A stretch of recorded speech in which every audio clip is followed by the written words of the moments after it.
She knocked at midnight and he almost didn't answer. Jonas Mercer thought he'd buried Mercy with his wife, until a collapsing stranger in the snow forced him to choose. Become the stone Wyoming's wind carved him into, or risk everything on a woman the whole territory whispered was a killer. What happened next didn't just change one ranch. It changed what home meant when the past came hunting and winter showed no mercy. Stay until the end and comment your city below. Let's see how far this story travels. The wind had teeth that night, not the gentle kind that rustled through summer grass or carried the scent of wildflowers across open prairie. This was the Wyoming wind that carved bone, that turned men's faces to leather, that made widows out of wives and ghosts out of homesteads. It screamed across the Holloway Ranch like something alive and angry, rattling the shutters Jonas Mercer had reinforced 3 times that month, shaking the very foundations of the log house his grandfather had built with hands that knew hardship the way other men knew comfort. Jonas sat in his dead wife's rocking chair, the one she'd loved because it faced the window where she could watch the sunset paint the mountains gold. Now it faced nothing but darkness and his own reflection, a haunted, hollow-eyed man of 32 who looked 50 in the lamplight. In his arms, 8-month-old Ella screamed with the kind of fury only infants possess, that raw, primal sound that cut through a man's defenses and found the soft places he thought he'd armored over. "I know, little bird," he murmured, his voice rough from disuse. He'd spoken more words to this baby in the past 3 months than to any living soul. "I know you want your mama. God knows I want her too." The fire in the stone hearth was dying. He needed to add wood, but Ella wouldn't settle, wouldn't take the bottle he'd prepared with shaking hands, wouldn't do anything but wail her grief into the storm. She didn't understand that Catherine was gone, that the fever had taken her so fast Jonas hadn't even had time to ride to town for the doctor, that he'd held his wife's hand while she burned up from the inside, whispering promises he couldn't keep about watching over their daughter, about not letting the ranch fall to ruin, about not becoming the bitter, broken thing his own father had become after Jonas's mother passed. He'd failed at most of those promises already. The ranch was struggling. The cattle had gotten sick last month. Not all of them, thank Christ, but enough that he'd had to put down 6 head and sell 8 more at a loss just to pay what he owed at the feed store. The winter had come early and hard, trapping him here with a baby who wouldn't stop crying and memories that wouldn't stop cutting. His nearest neighbor, old Samuel Pritchett, lived 5 miles east and hadn't visited since the funeral. Nobody had. That was the way of things out here. Everyone had their own survival to worry about, their own battles with the wind and the cold and the loneliness that could drive a man to madness if he let it. Jonas wasn't going to let it. He'd made Catherine that promise, at least, standing over her grave in the rocky soil behind the house while Ella slept against his chest, blissfully unaware that her world had just shattered. He'd promised he'd survive this, that he'd raise their daughter right, that he'd keep the ranch running somehow, even if it killed him. Most days he thought it might. The clock on the mantel, Catherine's grandmother's clock, brought all the way from Pennsylvania in a wagon that had broken down twice, showed 11:43. Ella's cries had subsided to hiccuping whimpers, her tiny fists clutching at his shirt like she was afraid he'd disappear too. He hummed tunelessly, some half-remembered lullaby Catherine used to sing, and watched the fire slowly consume the last log. He should get up, add wood, check the barn doors. The wind was strong enough tonight to tear them clean off their hinges if they weren't properly secured, but exhaustion weighed on him like wet wool, heavy and suffocating. He'd been up since before dawn, mucking stalls and repairing fence line, and trying to figure out how he was going to make it through winter with half the supplies he needed and no help coming. The wind howled louder, and Ella stirred against his chest, whimpering. "Shh," he whispered. "Just the wind, little bird. Just the wind pretending it's something worse." That's when the knocking came. 3 sharp raps against the heavy oak door, deliberate, insistent, cut through the wind like a knife through silk. Jonas froze. Nobody knocked at midnight in Wyoming territory. Nobody traveled in weather like this unless they were running from something or running toward death, and most often those were the same thing. The nearest town, Redemption, was 12 miles southwest, and even the circuit preacher knew better than to ride in a storm like this. Ella had gone quiet, her dark eyes wide, as if she too sensed the wrongness of it. The knock came again. Same rhythm, same force. 3 sharp raps that seemed to echo in Jonas's chest. He stood slowly, settling Ella in the wooden cradle beside the chair. Catherine had spent weeks sanding and painting it, decorating it with tiny blue flowers that matched her eyes. The baby started to fuss, but he couldn't hold her and handle what might be outside. Not safely. His rifle hung above the mantel. He took it down, checked the chamber out of habit, and moved toward the door with the careful steps of a man who'd learned young that caution kept you breathing. Through the small window beside the door, he could see nothing but darkness and snow, the storm so thick it looked like the world had been erased. "Who's there?" His voice came out harder than he intended, sharp with suspicion, and the kind of fear that made men dangerous. No answer, just the wind, and then, "Please." A woman's voice, barely audible over the storm. "Please, I just need—" Another gust swallowed her words. Jonas's hand tightened on the rifle. A woman, alone, in this storm.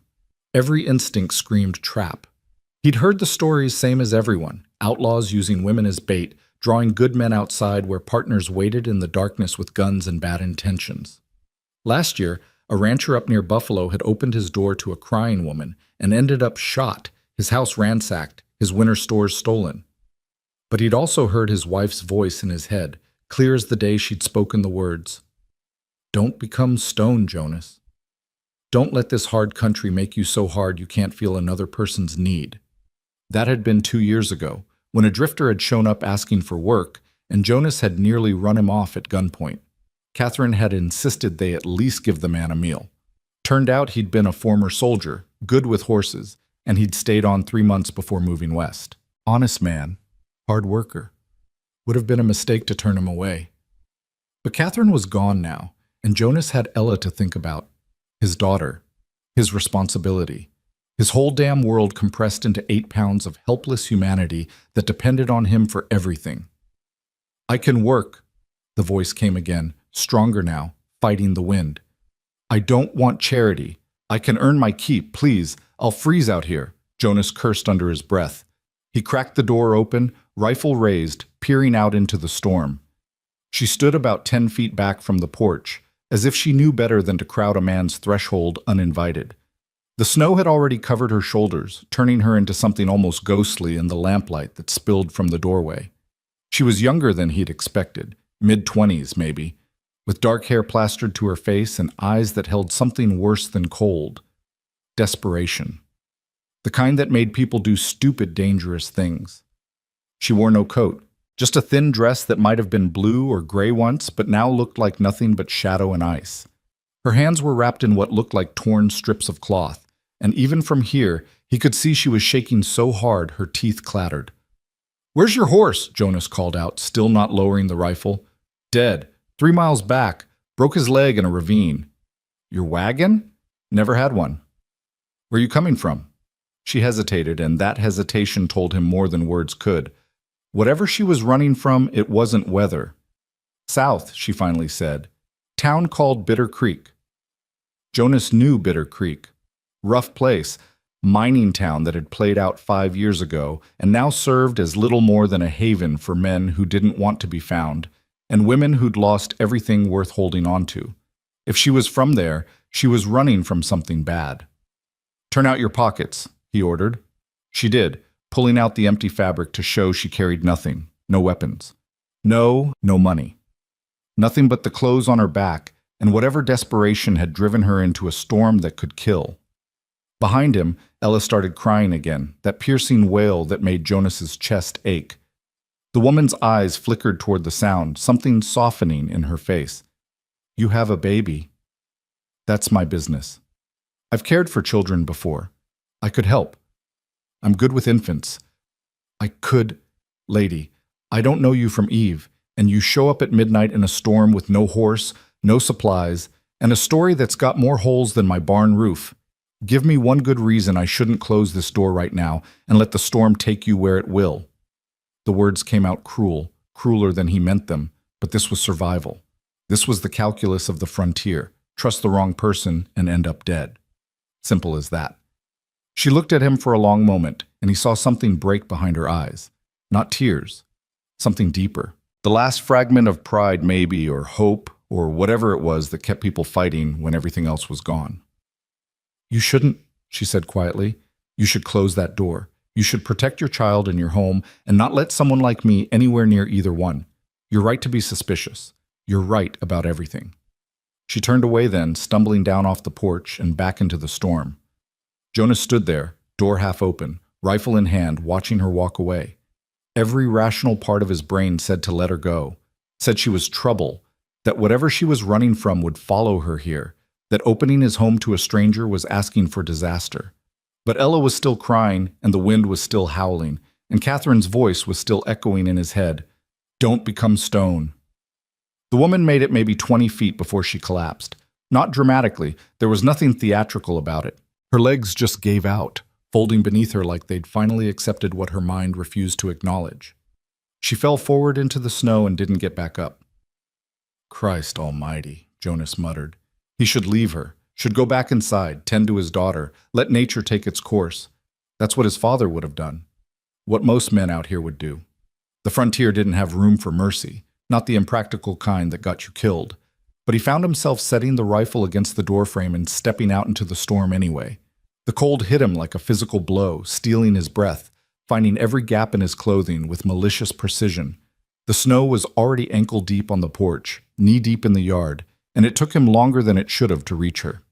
She'd fallen by the fence post, the one he kept meaning to replace, and lay curled on her side with her arms wrapped around herself in a futile attempt at warmth. "Stupid woman," he said, kneeling beside her. "Stupid, stubborn, suicidal woman." She didn't respond. Her eyes were open but unfocused, her lips blue, her whole body shaking with violent tremors that meant hypothermia was setting in fast. He'd seen it before, on cattle and men both. Once it got this far, once the shaking started like this, you didn't have much time. Jonas slipped his arms beneath her and lifted. She weighed almost nothing, like she hadn't eaten properly in weeks. Her head lolled against his chest, and he could feel how cold she was, even through his shirt, like holding a bundle of ice. Getting back to the house felt like crossing miles instead of yards. The wind fought him every step, trying to tear them both away, to claim what it clearly thought was its due. But Jonas had been fighting this wind his whole life, and he was too damn stubborn to let it win tonight. He kicked the door shut behind them, sealing out the storm, and the sudden quiet was almost shocking. Ella's cries filled the space instead, urgent and afraid, but Jonas couldn't tend to her yet. He laid the woman on the rug in front of the fireplace, the one Catherine had braided from old clothes and burlap sacks, and threw 3 logs onto the dying embers.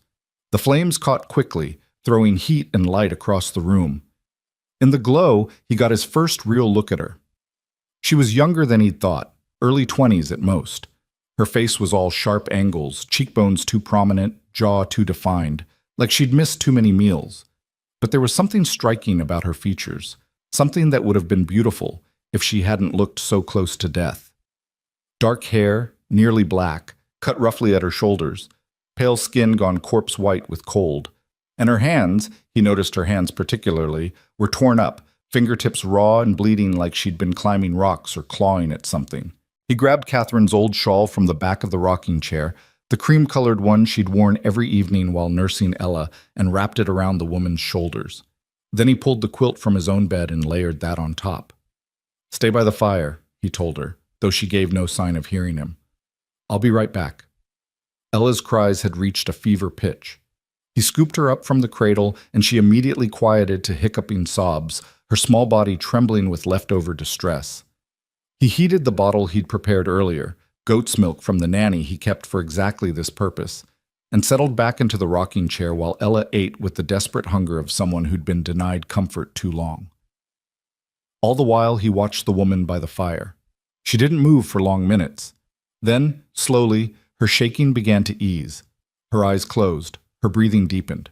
Jonas found himself tracking each breath, part of him waiting for it to stop, for her to just slip away and solve his problem for him. But she kept breathing. Ella finished the bottle and fell asleep against his shoulder, milk-drunk and finally peaceful. Jonas sat there in the rocking chair, his daughter warm in his arms, a stranger potentially dying on his floor, and wondered what the hell he'd just invited into his home. Outside, The wind continued to rage. By the time the first gray light of dawn crept through the windows, Jonas had moved through exhaustion into a strange, crystalline alertness that came from too little sleep and too much worry. He'd spent the night in the rocking chair, Ella sleeping on his chest, while he kept watch over the woman by the fire. She'd slept deeply, the sleep of complete depletion, but her color had improved. The corpse white had given way to merely pale, and the violent shaking had subsided into occasional tremors. Once, around 3 a.m, she'd cried out, a sharp, terrified sound that made Jonas reach for his rifle before he remembered she was just dreaming. She'd settled again after a moment, curling tighter into herself beneath the quilt. He should have woken her, should have demanded answers, should have done a dozen things that would have been smarter than what he'd done, which was nothing. But Ella had been peaceful for the first time in days, and he hadn't wanted to disturb that fragile quiet. Now, with dawn arriving, he had to make decisions. The storm had passed during the night, leaving behind a world transformed. Through the window, he could see snow piled 3 feet deep in places, sculpted by the wind into smooth drifts that looked almost beautiful in the pale light. The barn was still standing. He could see it through the skeletal branches of the cottonwood tree Catherine had planted their first year here, when they'd still been young and stupid enough to think they could make this land gentle. Ella stirred against his chest, making the small snuffling sounds that meant she'd wake soon and want breakfast. His back ached from sleeping upright, and his arms had gone numb hours ago, but he'd learned to ignore discomfort. That was the first lesson Wyoming taught, how to hurt and keep moving anyway. The woman by the fire opened her eyes. For a moment, she just stared at the ceiling, disoriented, like she couldn't remember where she was or how she'd gotten here. Then her gaze shifted, found Jonas in the rocking chair watching her, and everything came flooding back. He saw it happen, the memory hitting her, her body tensing, her hands gripping the quilt like she expected him to rip it away. "You're awake," Jonas said quietly, so as not to disturb Ella. She sat up slowly, keeping the quilt wrapped around her shoulders. In the daylight, he could see more details, the tear in her dress at the hem, the bruise on her left cheekbone that had turned yellow-green with age, the way her eyes kept darting toward the door like she was calculating escape routes. "You brought me inside." Her voice was hoarse, rough from cold and disuse. "Seemed like you needed it. You could have left me." "Could have." "Why didn't you?" Jonas looked down at Ella, who was starting to wake, her small face scrunching up in that way that meant she was about to demand attention. "My wife wouldn't have forgiven me." "Your wife?" "She passed 3 months ago." Something shifted in the woman's expression. Not pity, exactly, but recognition, like she understood loss intimately. "I'm sorry." "Me too." He stood carefully, cradling Ella against his shoulder. "You got a name?" She hesitated, and he could see her weighing her options, deciding how much truth to offer. "Clara," she finally said. "Clara Wynne." "Jonas Mercer. This is Ella." Clara's eyes softened when she looked at the baby. "She's beautiful." "Takes after her mother." He moved toward the small kitchen area where he kept Ella's bottles and the goat's milk. "You hungry?" "I don't want to take your food." "Wasn't asking what you wanted. Asked if you were hungry." Another hesitation. "Yes." He nodded toward the table. "Sit. I'll make eggs. Got some bread from last week that's still good if you don't mind it a little hard." Clara stood slowly, the quilt still wrapped around her shoulders, and moved to the table like she wasn't sure she was allowed. Jonas busied himself with breakfast, heating milk for Ella with one hand while cracking eggs into his battered iron skillet with the other. He'd gotten good at one-handed cooking these past months, gotten good at a lot of things he'd never thought he'd need to know. The eggs sizzled in bacon grease he'd saved from last week.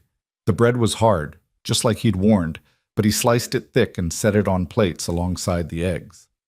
Simple food, frontier food, but honest, and more than Clara had probably eaten in days, judging by the way her hands trembled when she reached for the fork. "Eat slow," Jonas warned, sitting down across from her with Ella in the crook of his left arm, taking the bottle with desperate efficiency. "Your stomach's not ready for fast." Clara nodded and took small bites, but he could see the hunger in her eyes, the way she had to force herself not to devour everything at once. He ate his own breakfast mechanically, watching her between bites, trying to figure out what he'd brought into his home. She caught him staring. You want to know why I was out there? I want to know if whoever you're running from is going to show up at my door looking for you. No. She said it with certainty, then faltered. Probably not. Probably's not good enough. They think I died. She set down her fork, the eggs only half eaten. There was a fire. A cabin about 20 miles south of here. Everyone thinks I was in it. Were you? No, but my sister was. The words hung in the air between them, heavy with grief and things unsaid. Jonas fed Ella the last of her bottle and moved her to his shoulder, patting her back gently until she burped. You gonna tell me the rest, or do I have to guess? Clara looked out the window at the snow-covered landscape, at the empty miles of white that stretched in every direction. When she spoke again, her voice was flat, emotionless, the tone of someone who'd told this story too many times in their own head. My sister Sarah was 16, pretty girl, caught the eye of a man in town, Thomas Creed. He was older, mid-30s, worked as a foreman at one of the mines. She thought he loved her. I knew better. I tried to warn her, but she wouldn't listen. Young girls never do. She paused, fingers tightening on the quilt. He got her pregnant. Then he got mean, started hitting her, telling her she'd trapped him, that he never wanted a baby. I tried to help her leave, but she was scared. He'd threatened to kill us both if she tried. Jonas didn't interrupt. He'd heard variations of this story before.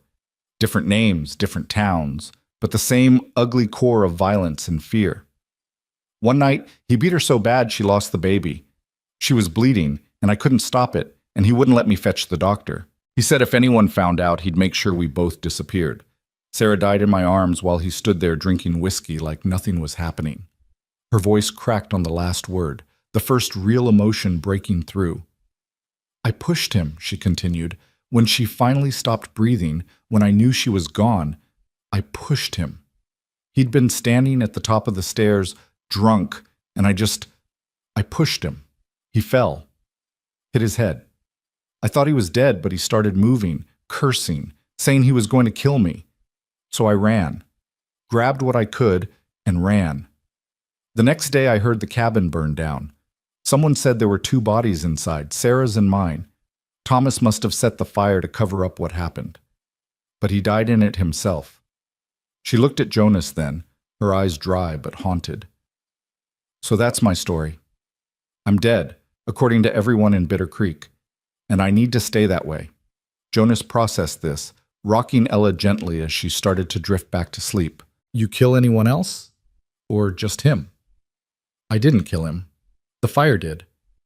That's not an answer to my question. No, she said firmly. No one else.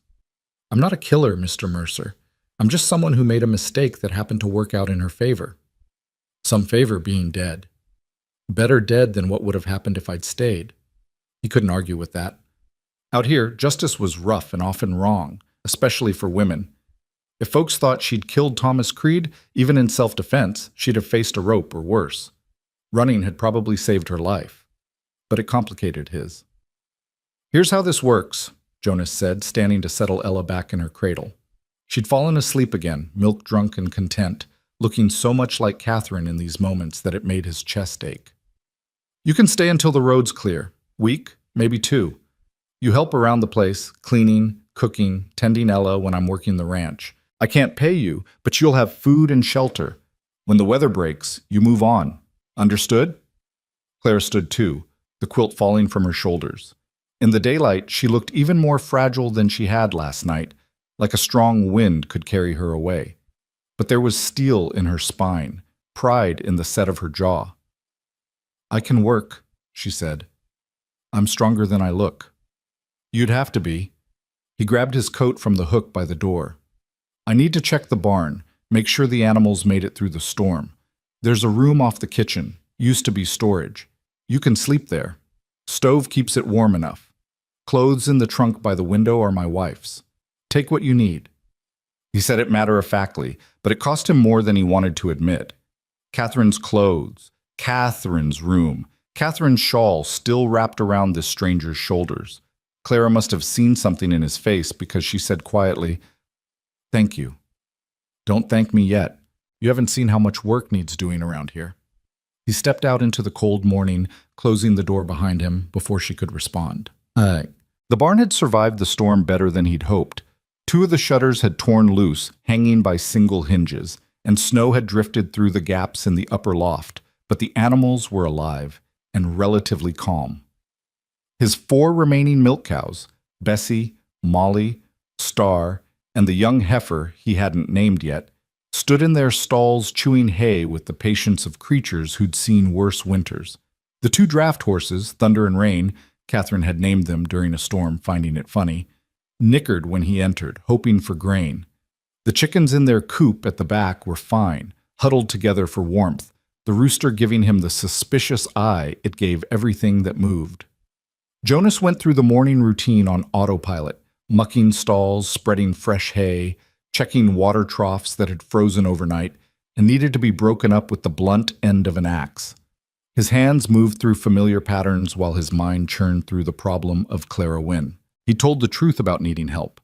The ranch was too much for one man, especially one man with an infant to care for. Before Catherine's death, they'd managed it together, barely, and with more luck than planning, but they'd managed. Now he was drowning in work that never ended, watching the place slowly fall apart because he couldn't be everywhere at once. But bringing someone in, especially someone with Clara's kind of trouble following her, was risky. If word got out that he was harboring a woman from Bitter Creek, if Thomas Creed's friends or family came looking, Jonas shook his head, scattering the thoughts. He'd made his choice when he'd carried her inside. No use second-guessing it now. Thunder nudged his shoulder, looking for treats. Jonas fished an apple from his pocket, one of the last from the barrel in the root cellar, and split it between the 2 horses. "What do you think?" he asked the gelding. "Did I just make the stupidest mistake of my life?" Thunder crunched his apple contentedly and didn't offer an opinion. By the time Jonas finished in the barn and made his way back to the house, the sun had fully risen, turning the snow-covered landscape into something almost painfully beautiful. The kind of beautiful that could kill you if you weren't careful, that hid frozen death under a pristine white blanket. He stomped the snow off his boots on the porch and opened the door to find the house transformed. The fire had been built up properly, throwing real heat instead of the struggling warmth he usually managed. The floor had been swept. The dishes from breakfast were washed and drying on the rack. The smell of something cooking, soup maybe, from the last of the vegetables in the root cellar, filled the air. And Clara stood at the stove, wearing one of Catherine's old work dresses, the gray one she'd worn for heavy cleaning, with Ella balanced on her hip. The baby was awake and calm, studying Clara's face with the intense concentration infants brought to everything new. Clara turned when she heard him enter. "I hope this is all right. She woke up crying, and you were still in the barn, so It's fine." Jonas hung his coat on the hook, trying not to stare at how natural they looked together. This stranger in his wife's dress, holding his daughter like she belonged there. "How'd you know to heat the milk to that exact temperature?" "She's particular about it." "All babies are particular about something. You just have to pay attention." Clara bounced Ella gently. "She's a sweet thing. Barely fussed at all once I figured out what she wanted." Jonas moved to the basin to wash his hands, the cold water biting at his skin. He could feel Clara watching him, waiting for something, approval maybe, or permission to keep existing in this space. "The soup smells good," he offered. "It's just vegetables and some of that salt pork I found. Nothing fancy." "Fancy's not what we do here." She smiled at that, just a small curve of her lips, but it changed her whole face. For a moment, she didn't look haunted or desperate or afraid. She just looked young.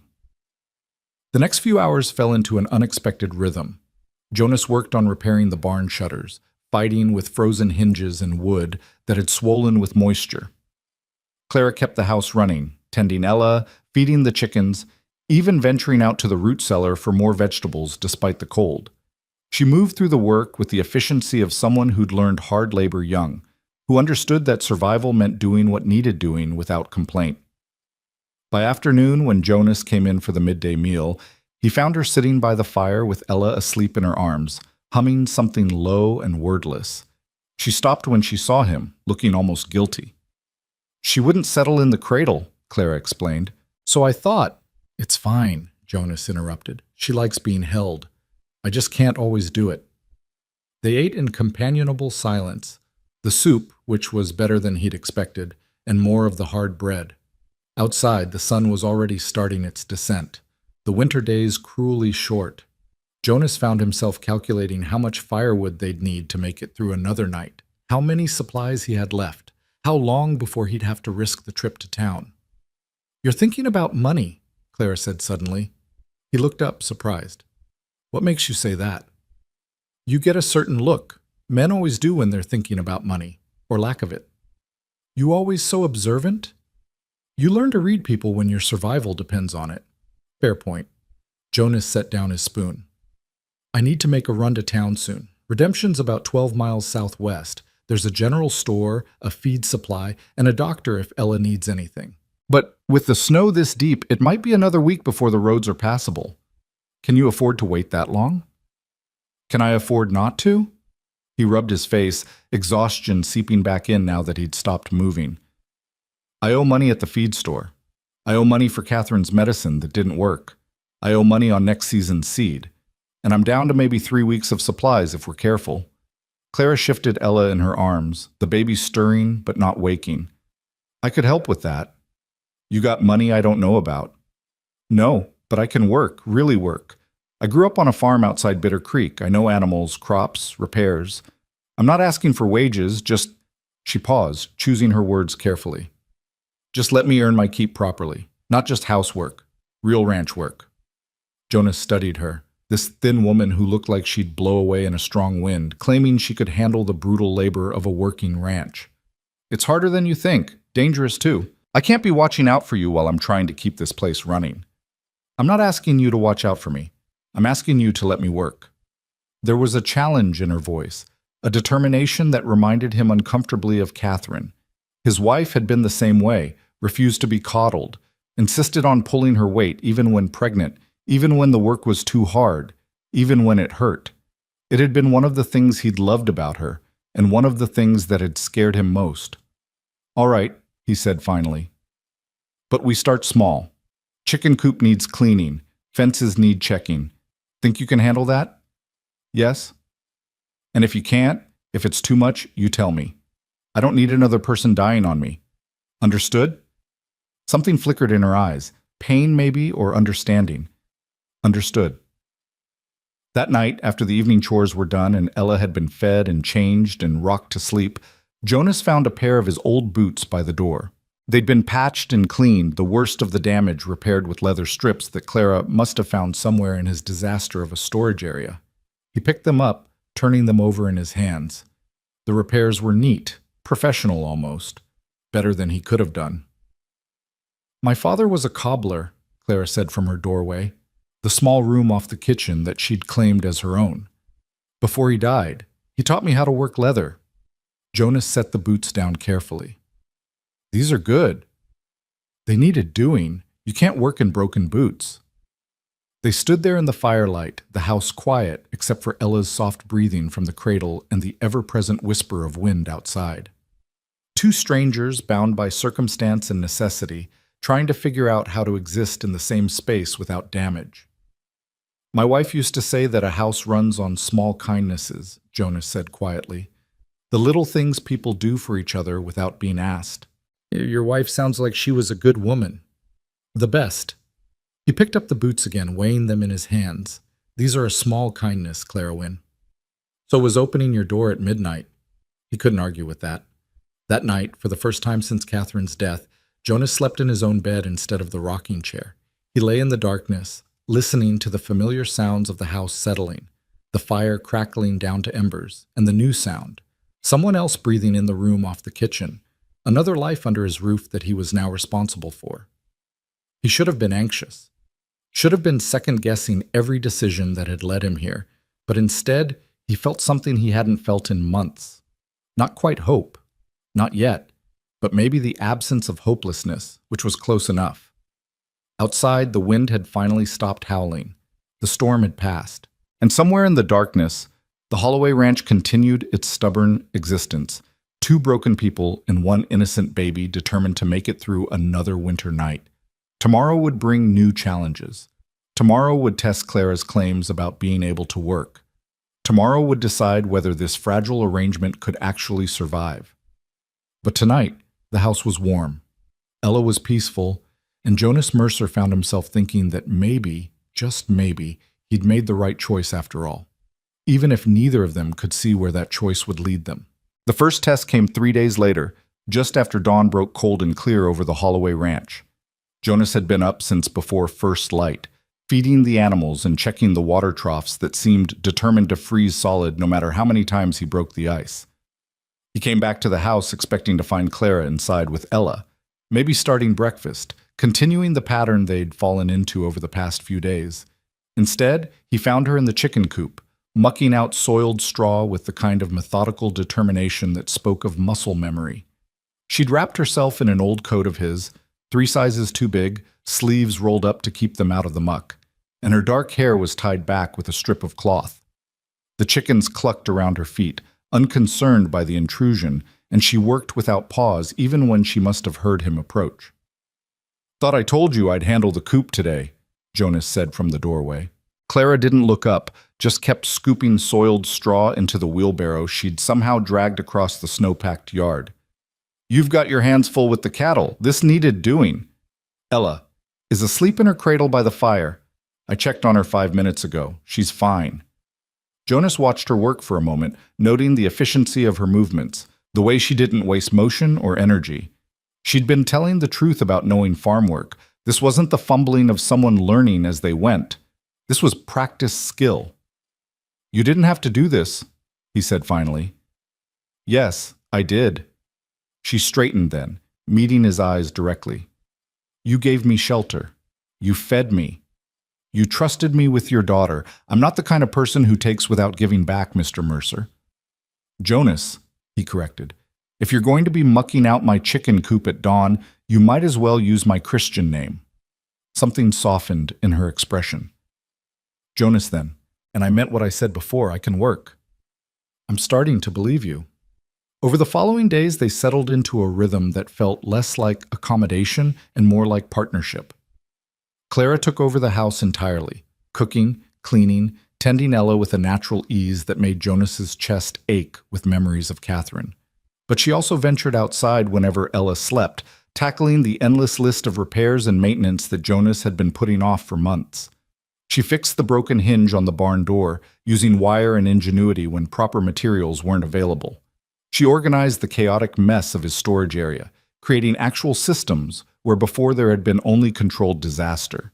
She even climbed onto the porch roof one afternoon to replace shingles that had blown loose in the storm, ignoring Jonas's protests about the danger. "I'm lighter than you," she'd called down. "Makes more sense for me to do it." "Makes more sense for nobody to do it until spring," he'd shouted back. "And let the water damage get worse? That's wasteful." She'd been right, of course. The shingles had needed replacing, and she'd done a better job than he would have, her smaller hands able to work in tighter spaces. But watching her up there, balanced on ice-slicked wood 3 stories above frozen ground, had made something twist in his gut that he didn't want to examine too closely.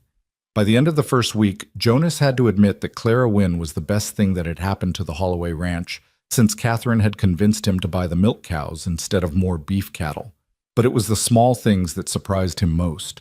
The way she hummed while she worked, old songs he half remembered from childhood that filled the house with something besides silence and grief. The way she'd found Catherine's sewing basket and spent her evenings mending his clothes, patching tears he'd learned to live with because he had no time or skill to fix them himself. The way she talked to Ella, not baby talk, but real conversation, telling her about the chickens and the weather and the way snow looked in morning light, like the baby could understand every word.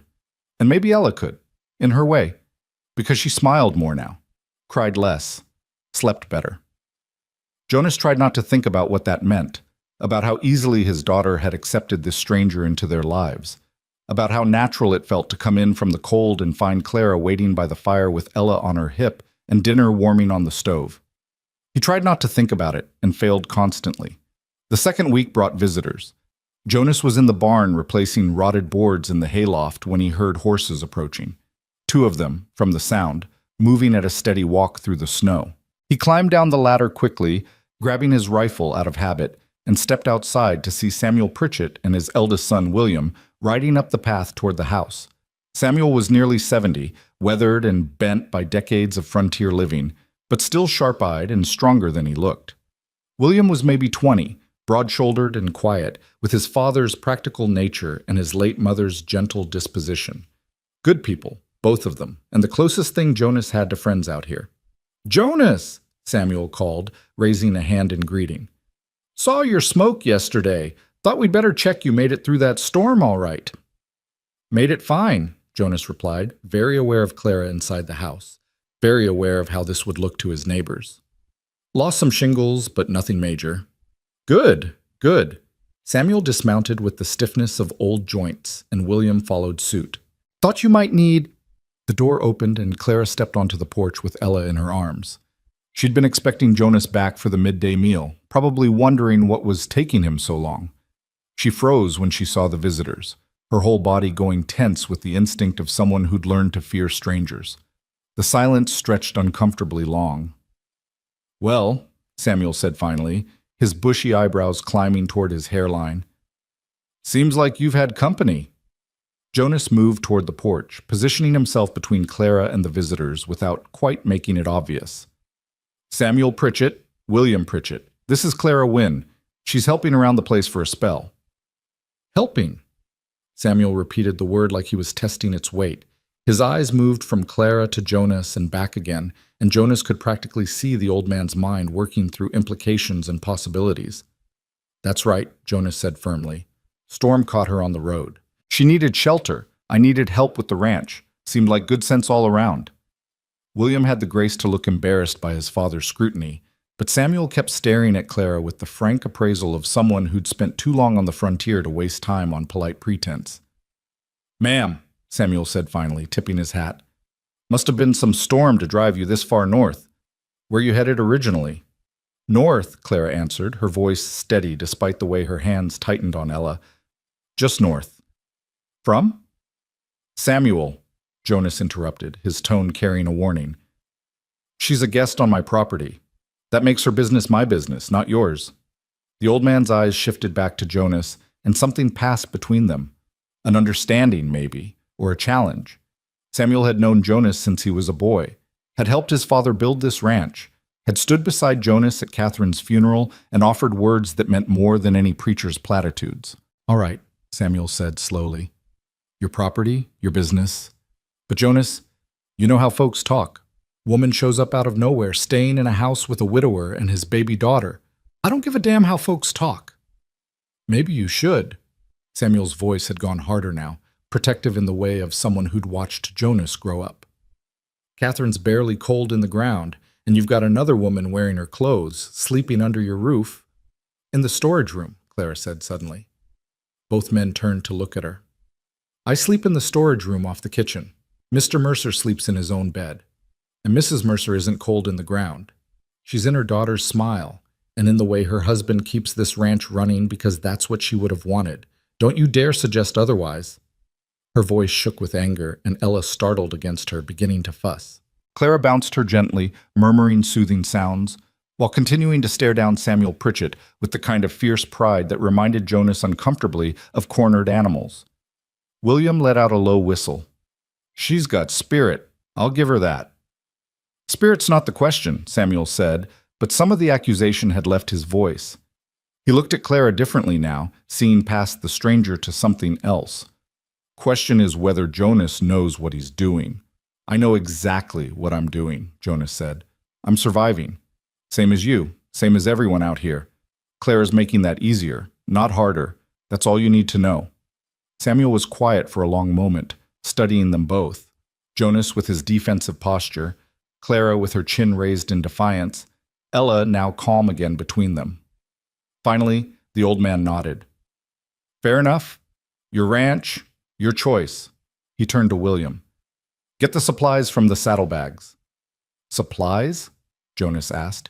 "Brought you some extra feed, couple pounds of flour, and some of that medicine the doctor said helps with baby colic. Figured you might be running low after being snowed in." Samuel's weathered face creased into something that might have been a smile. "Whether I agree with your choices or not, Jonas, I'm not going to let you starve.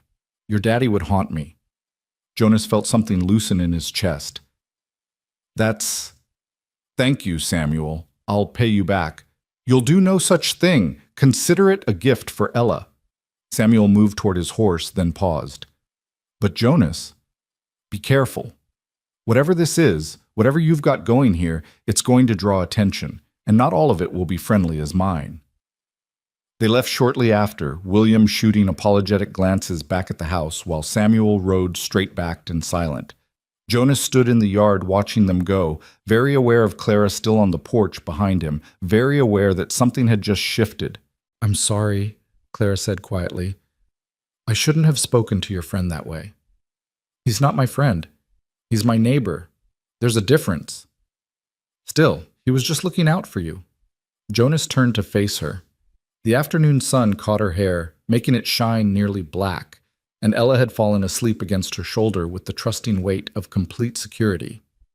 They looked right together. They looked like they belonged. That was the problem. "He's right, you know," Jonas said. "People will talk. Hell, they're probably already talking. Widow takes in mysterious woman, starts playing house. It's exactly the kind of story that spreads through places like Redemption like wildfire." "You want me to leave?" It wasn't a question. "No." The word came out faster than he intended.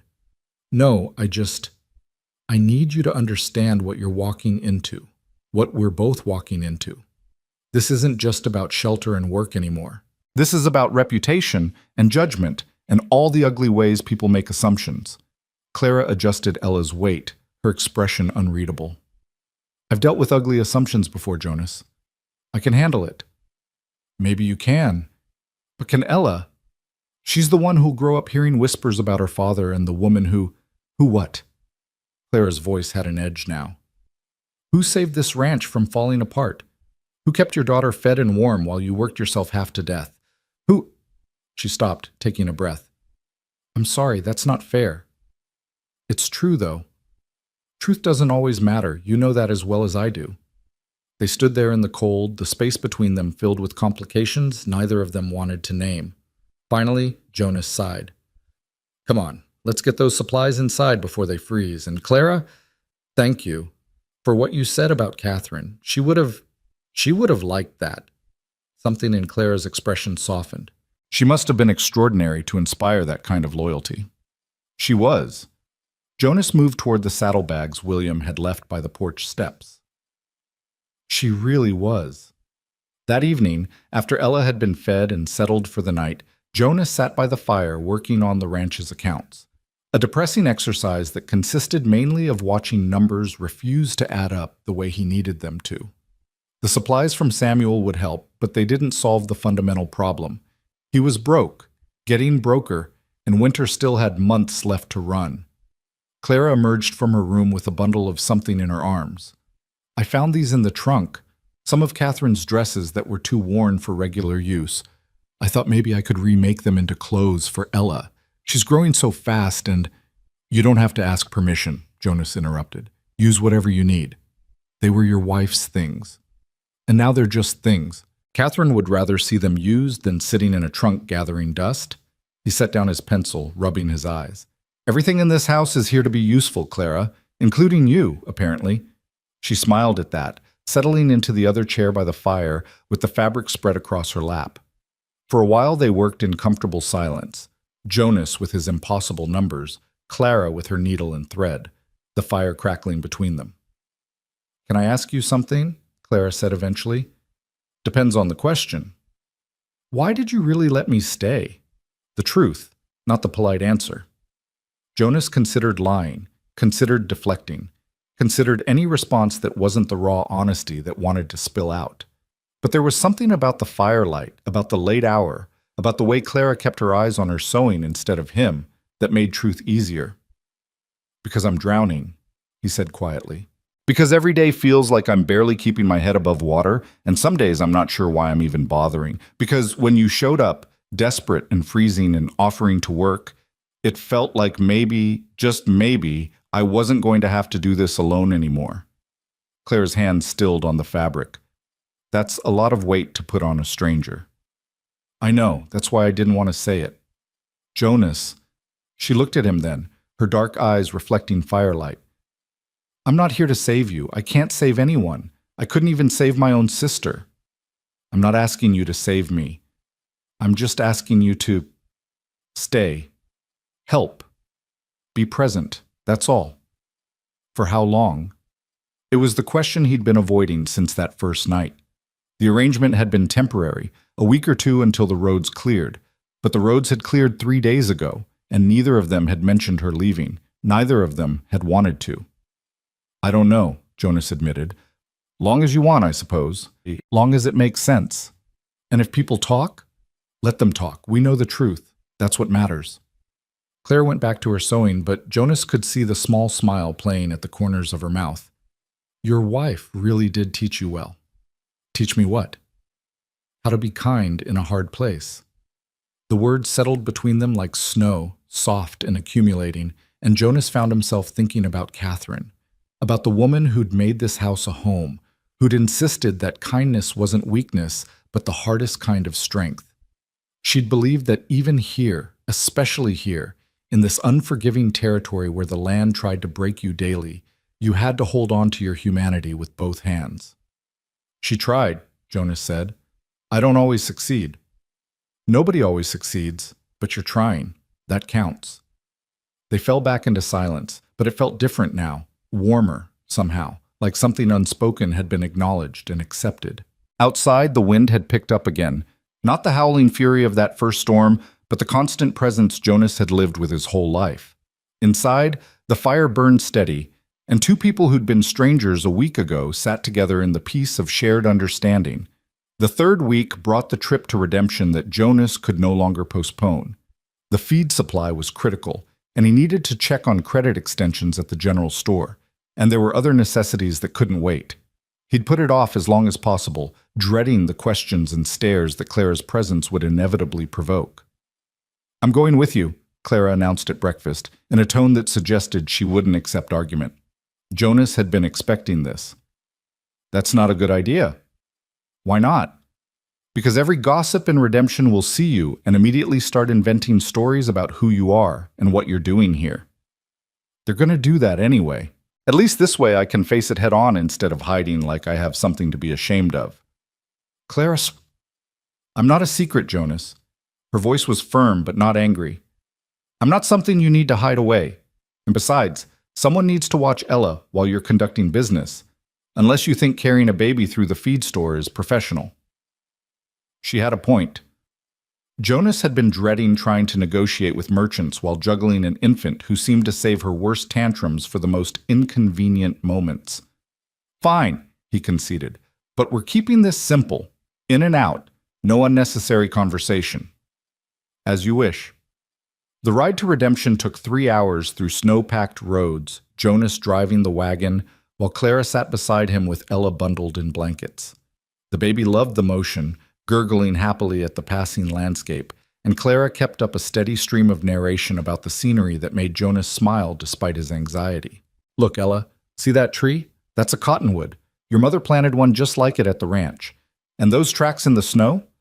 Those are from a rabbit, maybe a family of rabbits, living warm under the ground. As they crested the final hill, redemption spread out below them.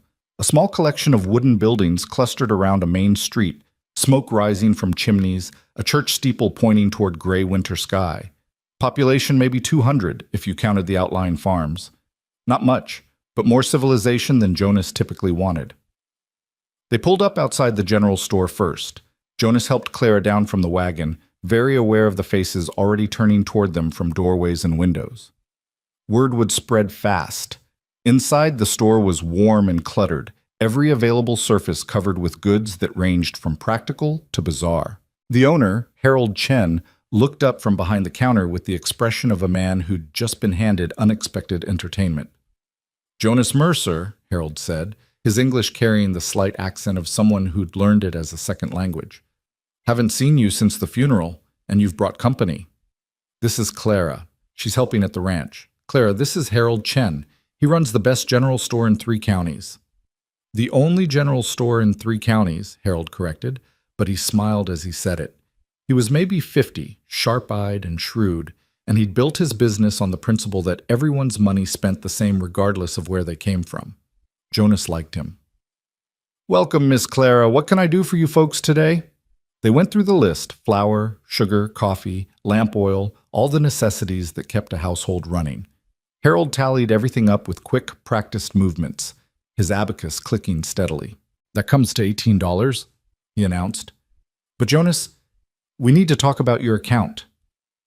Jonas had been dreading this. "I know I'm behind, but I'll have money after spring calving. I just need—" "You need an extension. I know." Harold leaned on the counter, his expression sympathetic but firm. "Jonas, I like you. Your father was good to me when I first came west, didn't treat me different like some folks did, so I want to help. But I've got my own bills to pay, my own family to feed. I can give you another month, but after that you need your money." "I understand." Clara, who'd been browsing the fabric section with Ella, suddenly spoke up. "Mr. Chen, do you buy handwork, embroidery, sewing, that sort of thing?" Harold looked surprised. "Sometimes. Why?" "Because I'm very good with a needle, and if there's a market for it, I could provide quality work. Help offset what Jonas owes." "Claire, you don't have to—" Jonas started. "I want to." She met his eyes directly. "Let me help properly, not just around the ranch, but with this too." Harold looked between them, something calculating in his expression. "Tell you what, make me 3 good pieces. Table runners maybe, or decorative pillowcases, and I'll see if I can sell them. If they move, we'll talk about regular work." "Deal," Clara said immediately. They finished their shopping and moved on to the feed store, where Jonas negotiated another grudging extension while Clara waited outside with Ella. Then there were stops at the smithy, the leather shop, and finally, because Jonas needed to make an appearance, the small church where Reverend Thomas presided over both the living and dead of redemption. The Reverend was in his 50s, gray-haired and kindly, with the sort of gentle authority that made people confess sins they'd planned to keep secret. He greeted Jonas warmly, blessed Ella with a practiced hand, and then turned his attention to Clara. "I don't believe we've met, my dear." "Clara Wynne, Reverend. I'm staying at the Holloway Ranch, helping Mr. Mercer with his daughter and the property." "I see." The Reverend's eyes were kind but knowing. "And where do you hail from, Miss Wynne?" Jonas saw Clara's shoulders tense infinitesimally. "South, small town, nothing worth mentioning." "Every town is worth mentioning, my dear. Every soul has a story worth telling." "Maybe so, Reverend, but some stories are better left in the past." It was the wrong thing to say, too defensive, too mysterious. Jonas could see the Reverend's interest sharpen, could practically watch the man's pastoral instincts kick in. Nothing drew a preacher's attention like a woman with secrets and a soul that needed saving. "Well," Reverend Thomas said slowly, "you're welcome at our services, Miss Wynne. Sundays at 10. We're a small congregation, but we believe in welcoming strangers." "I appreciate that." They left shortly after, Jonas eager to escape before more questions could be asked. But as they climbed back into the wagon, he caught sight of several women clustered outside the church, heads together, eyes tracking Clara's every movement. The gossip had begun. The ride home was quieter. Clara seemed lost in thought. Ella had fallen asleep, and Jonas found himself replaying every interaction, every word, wondering what stories were already being invented about them. "That wasn't so bad," Clara finally said. "Are you kidding? That was a disaster." "How so?" "Everyone we met looked at us like we were performing some kind of scandal. The Reverend practically accused you of being a woman of questionable virtue." "He did no such thing. He was curious, that's all." "Curious is just polite talk for suspicious." Clara shifted Ella's weight in her arms. "Jonas, people are always going to be suspicious. That's human nature. But we didn't do anything wrong. We're not doing anything wrong, so let them think what they want." "Easy for you to say. You're not the one who has to live here permanently. Neither are you, technically. You could sell the ranch, move somewhere else, start over." Jonas's hands tightened on the reins.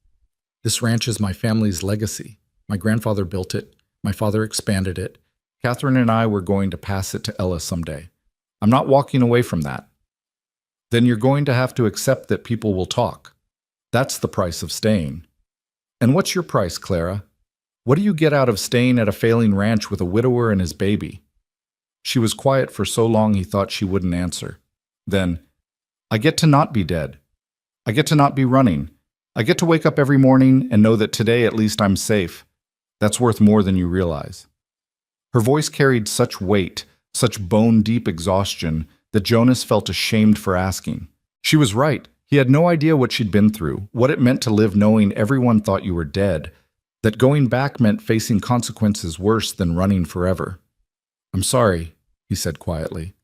That wasn't fair. Neither was your question, but I answered it anyway. They made the rest of the journey in silence, arriving back at the ranch just as sunset was painting the snow orange and gold. Jonas unhitched the horses while Clara took Ella inside, and by the time he finished settling the animals for the night, he could smell dinner cooking. That had become their routine, Jonas handling the livestock, Clara handling the house, both of them moving through their separate tasks with the ease of long practice. It shouldn't have felt so natural after only a few weeks. It shouldn't have felt like they'd been doing this for years, but it did. That night, after Ella was asleep and the house was quiet, Jonas found Clara sitting at the table with fabric spread out before her, already working on the pieces she'd promised Harold Chen. Her needle moved with quick, precise strokes, creating delicate patterns that seemed too beautiful for the rough frontier life they led. "Where'd you learn to do that?" Jonas asked, settling into his chair with the account books. "My mother. She did fancy work for wealthy families back east before she married my father and moved west. She said beauty didn't have to be practical to be worthwhile." "Your father disagreed?" "My father thought anything that didn't keep you fed or warm was wasteful. He and my mother fought about it constantly." Clara's needle never stopped moving. "She kept doing it anyway, though, in secret sometimes after he'd gone to bed. She said it was how she remembered who she was before this place tried to make her into someone else." "Did it work?" "For a while. Then she died giving birth to Sarah, and my father burned all her embroidery work. Said it was vanity, that God had punished her for putting beauty above duty." Clara's voice was matter of fact, but Jonas could hear the old hurt beneath it. "I saved one piece, a handkerchief she'd made with our names stitched in the corner. I kept it hidden for years. Lost it when I ran from Bitter Creek." Jonas set down his pencil. "I'm sorry." "Don't be. It's just thread and cloth. The important part, what she taught me, the skill itself that I still have, that can't be burned or lost." She finished a particularly complex stitch and held up the fabric to examine it in the lamplight. Even unfinished, it was beautiful, tiny flowers and vines interweaving in patterns that seemed to dance. "Harold's going to sell these," Jonas said with certainty, "probably for more than he's expecting." "I hope so. I want to help, Jonas, really help, not just with chores, but with keeping this place running." "You're already helping more than you know." She smiled at that, and something passed between them in the firelight. Not romance exactly, but recognition. Two people who'd been broken by life, finding unexpected resilience in each other's presence. Two people learning that survival sometimes meant accepting help you didn't think you deserved. Outside, the wind whispered around the corners of the house, and the Wyoming night settled deep and cold across the land. Inside, in the warm circle of lamplight, Jonas Mercer and Clara Wynne sat together in companionable silence, building something neither of them could name yet, but both of them needed desperately. It wasn't what either of them had planned. It wasn't what Catherine would have wanted, or what Clara's sister had died hoping for. But it was real, and it was theirs. And in that moment, that was enough. The fourth week began with rumors that reached the ranch before Jonas even got to town. Samuel Pritchett rode up on a Thursday morning, his face grim, and Jonas knew immediately that something had shifted. "There's talk," Samuel said without preamble, refusing Jonas's offer of coffee. "About your house guest." Jonas felt Clara stiffen behind him where she stood in the doorway. "What kind of talk?" "The kind that says she might not be who she claims. Someone passing through from Bitter Creek mentioned a woman named Clara Wynne who disappeared after a man died suspicious. They're saying she might be a killer." The word hung in the cold air like a knife. "That's ridiculous," Jonas said firmly. "She's been nothing but helpful here. Good with Ella, good with the work." "I'm not saying I believe it," Samuel interrupted. "I'm saying other folks might. And if they do, if they start thinking you're harboring a fugitive or worse, that's going to bring trouble down on all of us. Clara stepped forward then, her voice steady despite the way her hands shook. Mr. Pritchett, I won't let Jonas suffer for helping me. If people are talking, if there's going to be trouble, I'll leave. Today, if necessary. No, Jonas said immediately. You're not going anywhere. Jonas, I mean it, Clara. You stay. We'll deal with whatever comes. Samuel looked between them, something knowing in his weathered face. You're playing a dangerous game here, boy, for both of you. Maybe, but it's my game to play. The old man sighed, settling deeper into his saddle. Your father would have done the same damn thing. Stubborn runs in your blood. He turned his horse. Just be careful, Jonas. The frontier's got no mercy for fools, and even less for those who try to protect them. He rode away, leaving Jonas and Clara standing in the yard as morning sunlight turned the snow to blinding white. Ella's cry came from inside. She'd woken early, sensing the tension, and Clara turned to go to her without another word. But Jonas caught her arm gently. We're not done talking about this. What's there to talk about? Samuel's right. I'm bringing trouble to your door, and I need to leave before... Before what? Before people decide to judge you without knowing the truth?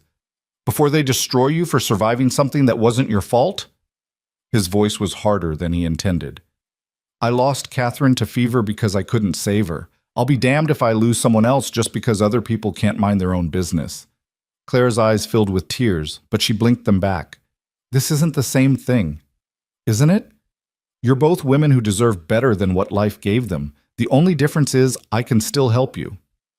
Ella's cries grew more insistent, and Clara pulled away gently to go inside.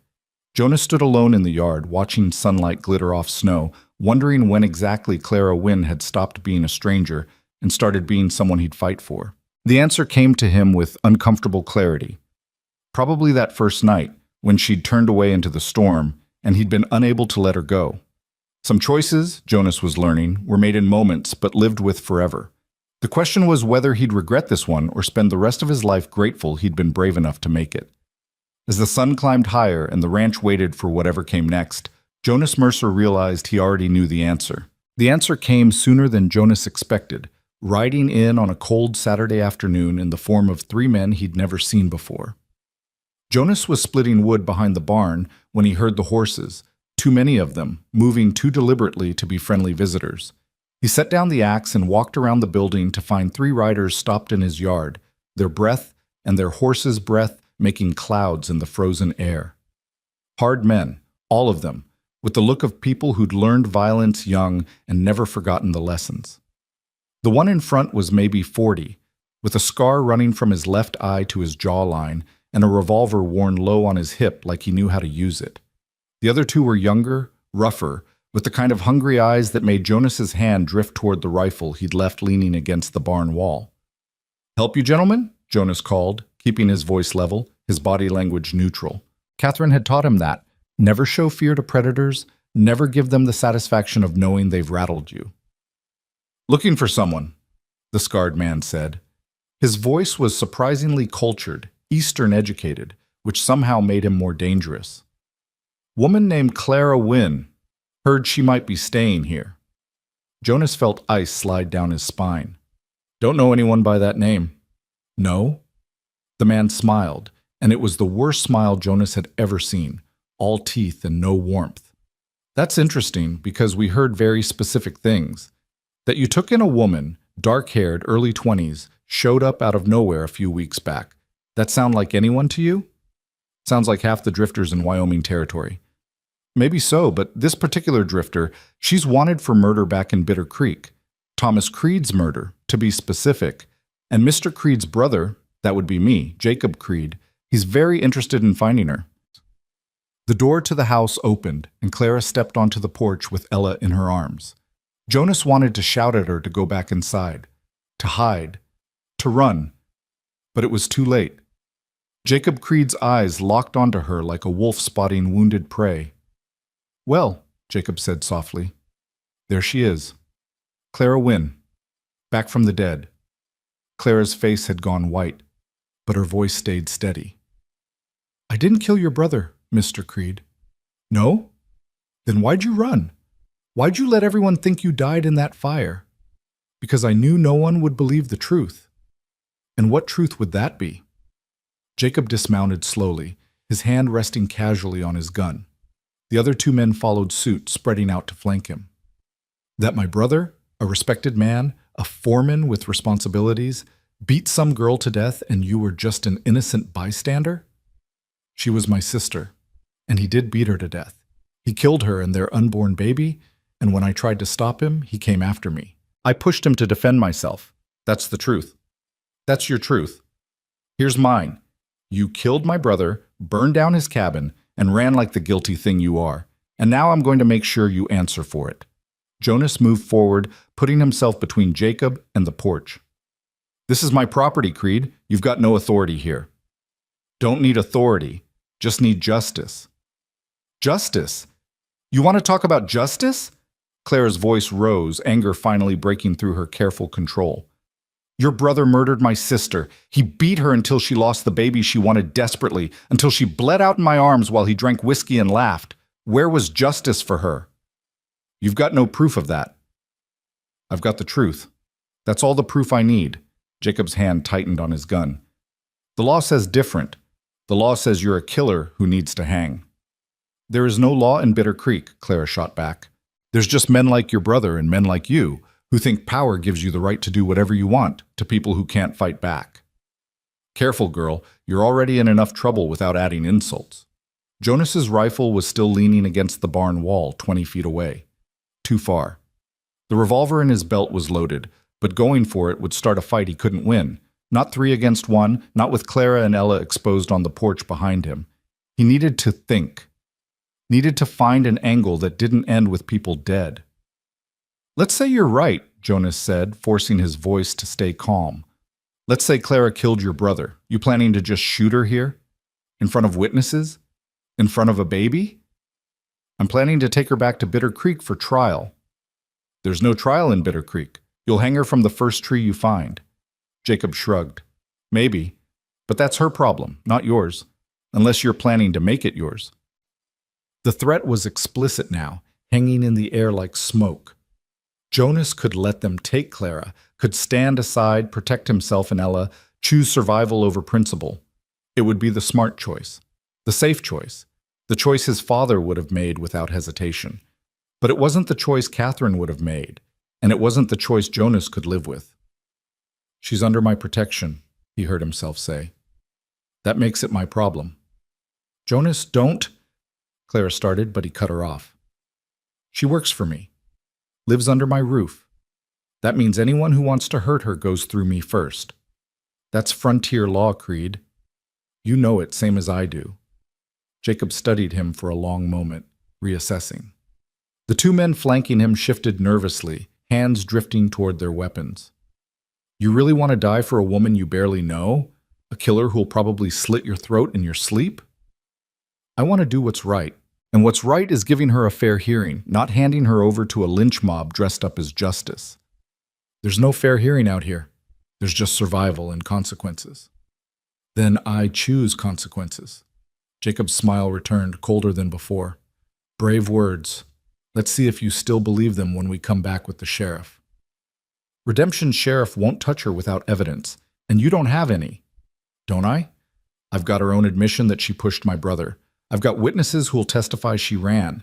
I've got a dead man and a burned cabin. Jacob swung back into his saddle. That's more than enough to convince a jury, assuming she lives long enough to see one. He wheeled his horse around, the other 2 following suit. This isn't over, Mercer. We'll be back. And when we come, you'd better have made your peace with whatever God you believe in.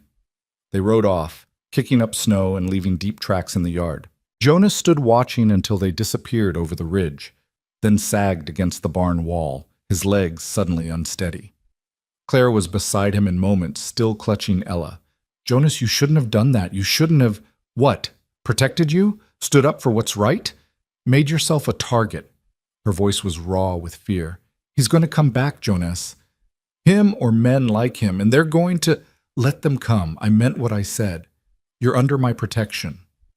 Why? The word came out as almost a sob. Why would you risk everything for me? Your life, Your daughter's safety, this ranch. Why would you throw it all away? Jonas looked at her, really looked at her, seeing past the fear and desperation to the woman underneath. The woman who'd survived horrors he couldn't imagine, who'd walked through a killing storm rather than take charity, who'd worked herself to exhaustion to earn her keep. The woman who sang to his daughter and mended his clothes and filled his house with something besides grief. Because you knocked, he said quietly, and I opened. And maybe that sounds stupid, maybe it sounds naive, but Catherine believed that sometimes the right choice is the hard choice, that sometimes you have to stand for something even when it costs you everything. And if it costs you Ella? If they come back and they won't, I won't let them. He straightened, squaring his shoulders. But Clara, I need you to tell me the absolute truth now. Everything. No holding back, no protecting me from the ugly parts. I need to know exactly what we're facing. She nodded, tears finally spilling down her cheeks. All right.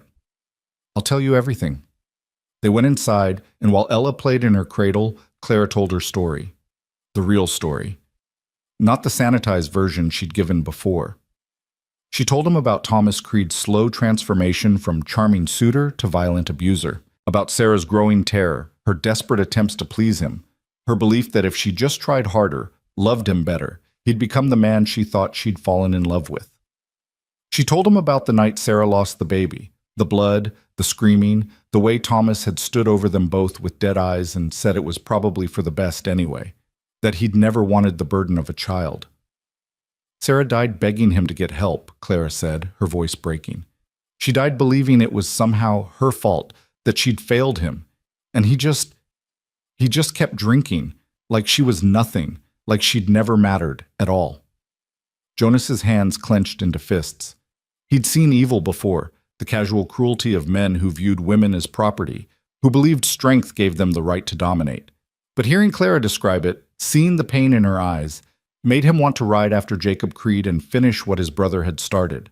I didn't plan to push him, Clara continued. I wasn't thinking about murder or revenge. I couldn't let him stand there anymore. Couldn't let him drink and laugh while Sarah's body was still warm. So I pushed him, and he fell. And I heard something crack, his head hitting the stairs, I think. He started cursing, trying to get up. And I ran. Just grabbed what I could and ran into the night. The fire. I don't know how it started. Thomas was drunk. Maybe he knocked over a lamp trying to chase me. Maybe he set it deliberately to destroy evidence. I heard later that they found 2 bodies. They assumed one was me because I'd been living there, taking care of Sarah. It seemed easier to stay dead than try to prove my innocence to people who'd never believe me anyway.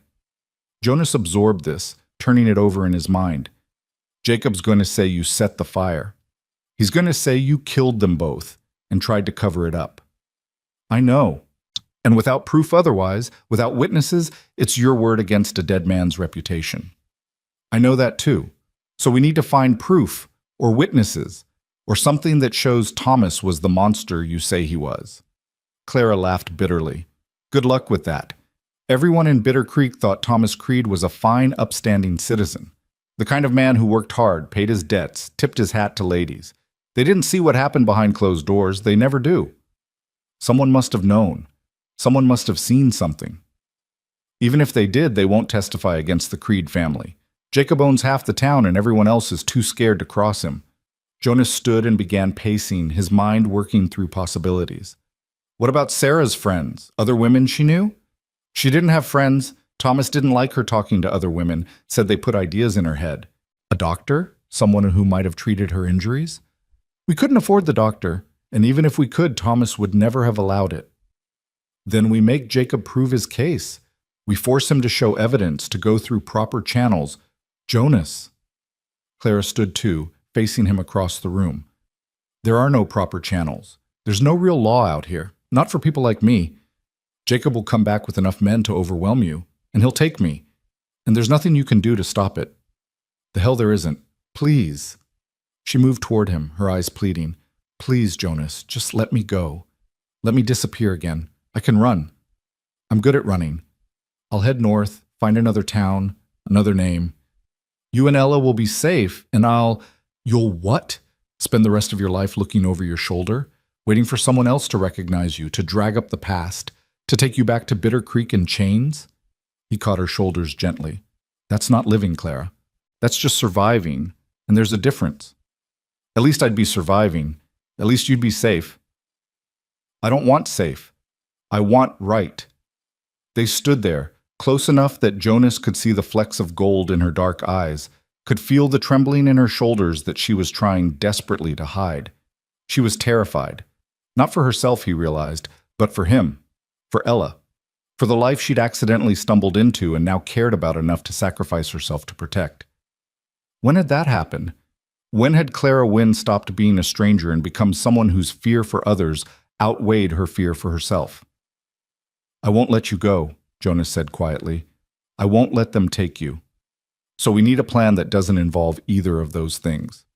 There is no plan. Jonas, you're not listening. No, you're not listening. His voice was firm now, carrying the tone he used with spooked horses and stubborn cattle. I've lived in Wyoming my whole life. I know how things work out here. I know that law is whatever the strongest man says it is, and I know that Jacob Creed thinks he's the strongest man in this territory. But he's wrong. How is he wrong? He has men, guns, the backing of everyone in Bitter Creek, and I have the truth. I have you, alive and willing to testify. I have a ranch that stood against worse than Jacob Creed. And I have something he doesn't, the respect of people in Redemption who knew my father, who knew Catherine, who understand that justice isn't the same as revenge. Clara shook her head. You're being naive. Maybe. Or maybe I'm being exactly as stubborn as I need to be. He released her shoulders and moved to the window, staring out at the darkening landscape. Tomorrow, we ride to Redemption. We talk to Sheriff Morrison, tell him everything, get it on record. Then we gather anyone who might testify on your behalf. People who saw Sarah's injuries, who heard Thomas's threats, who know what kind of man he really was. There is no one. Then we find them, or we make Jacob prove his case so thoroughly that even he can't justify hanging you without a trial. Jonas turned back to face her. But we don't run, and we don't give up. Understood? Clara stared at him for a long moment, something shifting in her expression, disbelief giving way to hope, hope giving way to something deeper that neither of them was ready to name. Why are you doing this? She whispered. Really? Tell me the truth. Jonas opened his mouth to give her the easy answer, the safe answer, the one that kept things simple and uncomplicated. But looking at her now, this fierce, damaged, extraordinary woman who'd walked into his life during a storm and refused to leave even when staying put her in danger, he found he couldn't lie. But because somewhere between that first night and now, you stopped being a stranger. Because Ella lights up when you enter the room. Because this house feels less like a tomb and more like a home when you're in it. Because... He stopped, the words catching in his throat. Because, Clara prompted, moving closer. Because I can't lose someone else I care about. I just can't. So I'm going to fight, Clara. I'm going to fight for you the way I couldn't fight for Catherine. And maybe that's selfish. Maybe that's about me more than you, but it's the truth. The silence that followed was heavy with things unsaid, with implications neither of them was ready to face. Then Ella made a small sound from her cradle, not quite a cry, just a request for attention, and the moment broke. Clara moved to pick up the baby, her movements automatic, soothing. Jonas watched them together in the lamplight and felt something settle in his chest, some certainty he hadn't known he was searching for. Tomorrow then, Clara said finally, bouncing Ella gently. We go to Redemption. We talk to the sheriff. We fight. Tomorrow, Jonas agreed. That night, neither of them slept well. Jonas lay in his bed listening to the house creak and settle, playing through scenarios in his mind, trying to anticipate what Jacob Creed might do next. Through the thin wall, he could hear Clara moving around in her room, restless and anxious. Around midnight, there was a soft knock on his door. Jonas? Clara's voice was barely audible. Are you awake? Yeah. The door opened, and she stood silhouetted in the doorway, wrapped in one of Catherine's old shawls. I can't sleep. Every time I close my eyes, I see them coming back. See you getting hurt because of me. I'm not going to get hurt. You don't know that. No, he admitted. I don't. But I know I'd rather face Jacob Creed than face myself in the mirror if I let him take you without a fight. Clara moved into the room, sitting on the edge of his bed with the kind of casual intimacy that should have felt wrong but somehow didn't. Tell me about Catherine, please. I want to understand what I'm asking you to risk. So Jonas told her. About meeting Catherine at a dance in Redemption when he was 22 and she was 19, how she'd been visiting from Pennsylvania and had absolutely no business falling for a rancher with more dreams than sense. About their wedding in the small church with her family disapproving every minute of it, certain she was throwing her life away on frontier poverty. He told her about their first winter together, how they'd nearly starved because Jonas had misjudged his supplies, and Catherine had refused to admit she was hungry, saving her portions for him. About the morning she'd told him she was pregnant, and he'd been terrified and elated in equal measure. About Ella's birth, which had been difficult and dangerous and had left Catherine weak for weeks. She was getting stronger, Jonas said, his voice rough with old grief. Starting to feel like herself again. And then the fever came out of nowhere. One day she was fine, the next she was burning up. By the third day she couldn't even recognize me. She died calling for her mother who'd been dead 5 years. She never even got to say goodbye to Ella properly. Clara's hand found his in the darkness. I'm so sorry. Me too. Every damn day. He squeezed her hand gently. But Clara, here's what I learned from losing her. Regret is worse than fear. I regret not writing for the doctor sooner. I regret not having better medicine on hand. I regret every moment I wasted being scared instead of acting. So when Jacob Creed rode into my yard today threatening you, I didn't think about fear. I thought about regret. And I knew I'd regret it for the rest of my life if I didn't stand up. Even if it costs you everything? Even then, because Catherine taught me that the cost of doing nothing is always higher than the cost of trying. They sat together in the darkness, hands linked, while outside the wind began to rise again. It wasn't the howling fury of that first storm, but it was enough to rattle the shutters, to remind them that winter wasn't finished with Wyoming yet. Jonas, Clara said finally, if tomorrow doesn't go the way we hope, if the sheriff won't help, if there's no way to stop Jacob, will you promise me something? Depends on what it is. Promise you'll take care of Ella, that you won't do anything stupid trying to protect me, that you'll let me go if that's what it takes to keep her safe. Clara, promise me. Her voice was fierce now. She's innocent in all this. She deserves a father who lives, not a father who died playing hero for a woman who was already doomed. Jonas wanted to argue, wanted to tell her that wasn't how this worked, that he didn't make promises he couldn't keep. But looking at her in the shadows, this woman who'd suffered so much and yet still put a child's welfare above her own, he found himself nodding. I promise I'll keep Ella safe. No matter what. Thank you. She stood to leave, but Jonas caught her hand one more time. Clara, for what it's worth, you're not doomed. Not if I have anything to say about it. You're a good man, Jonas Mercer. Better than you know. I'm just a rancher who's too stubborn to quit. No. She squeezed his hand gently. You're someone who still believes in mercy in a place that's forgotten what it means. Catherine taught you well. She slipped out of the room then, leaving Jonas alone with his thoughts and his fears and his stubborn, probably foolish determination to do the right thing no matter the cost. Tomorrow would bring answers. Tomorrow would test whether frontier justice could be made to work for someone besides the strongest man with the most guns. Tomorrow would decide whether Clara Wynn's story ended in Wyoming snow or continued into something none of them could predict yet.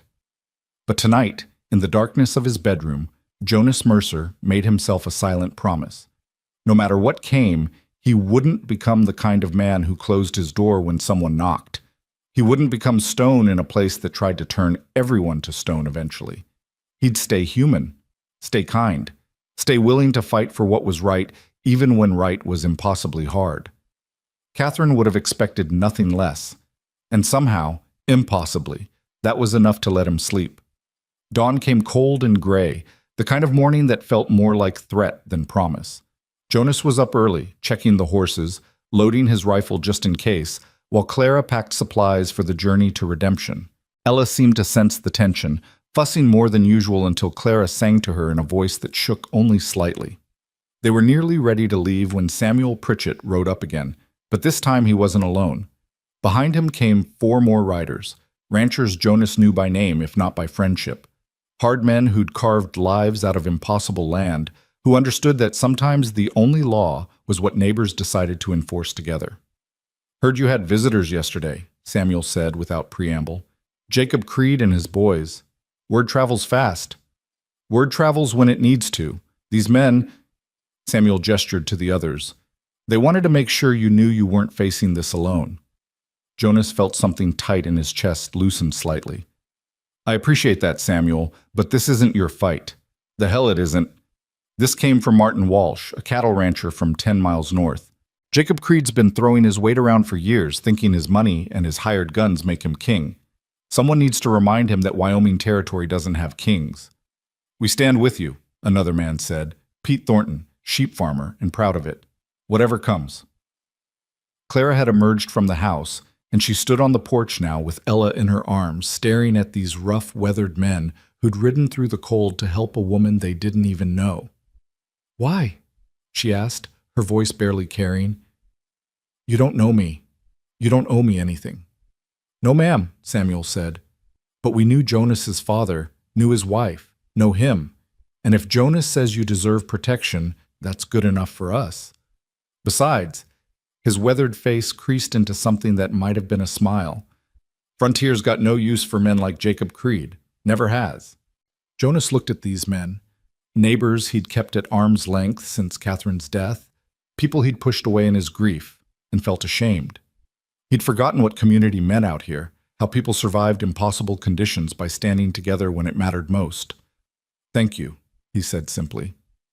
"All of you." "Don't thank us yet," Martin said. "We're riding to Redemption with you.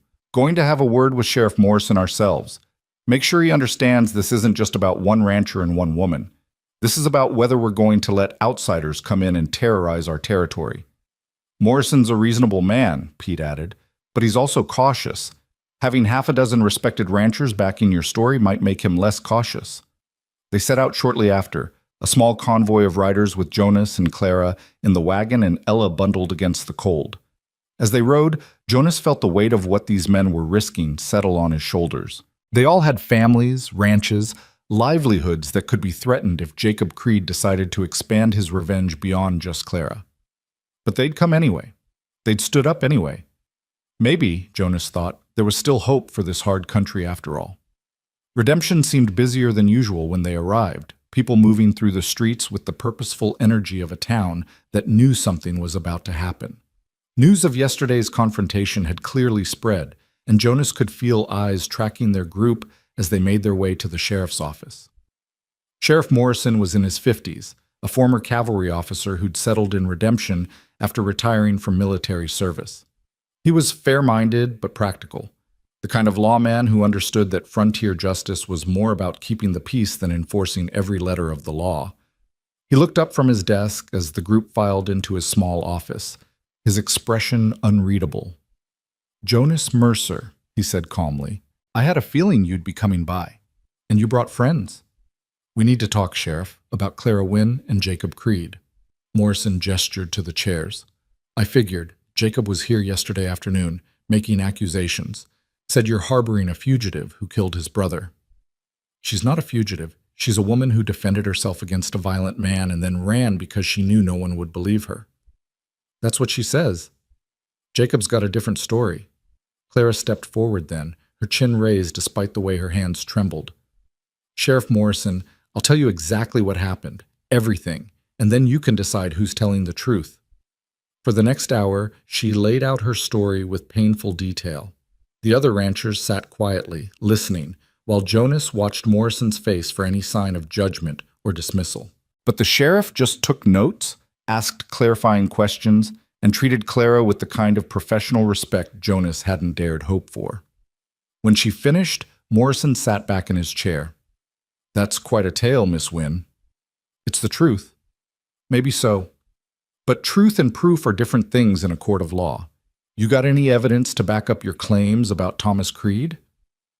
"I have my sister's body. Or I did, before the fire." Convenient, that fire. Sheriff, Jonas started, but Morrison held up a hand. I'm not saying I don't believe her, Jonas. I'm saying Jacob Creed is going to make these exact arguments, and we need to be prepared to counter them. He looked at Clara. You got any witnesses? Anyone who saw your sister's injuries? Heard Thomas's threats? Clara shook her head slowly. Thomas was careful. He didn't hurt her where people could see, and Sarah was too ashamed to tell anyone what was happening. What about the night she died? Anyone else there besides you and Thomas? No, just the three of us. Morrison sighed. Then it's your word against a dead man's reputation. That's a hard case to make. So what are you saying? Jonas demanded. That she should just let Jacob take her back to Bitter Creek to hang? I'm saying the law requires evidence, and right now we don't have much of it. We have her testimony, Samuel interjected.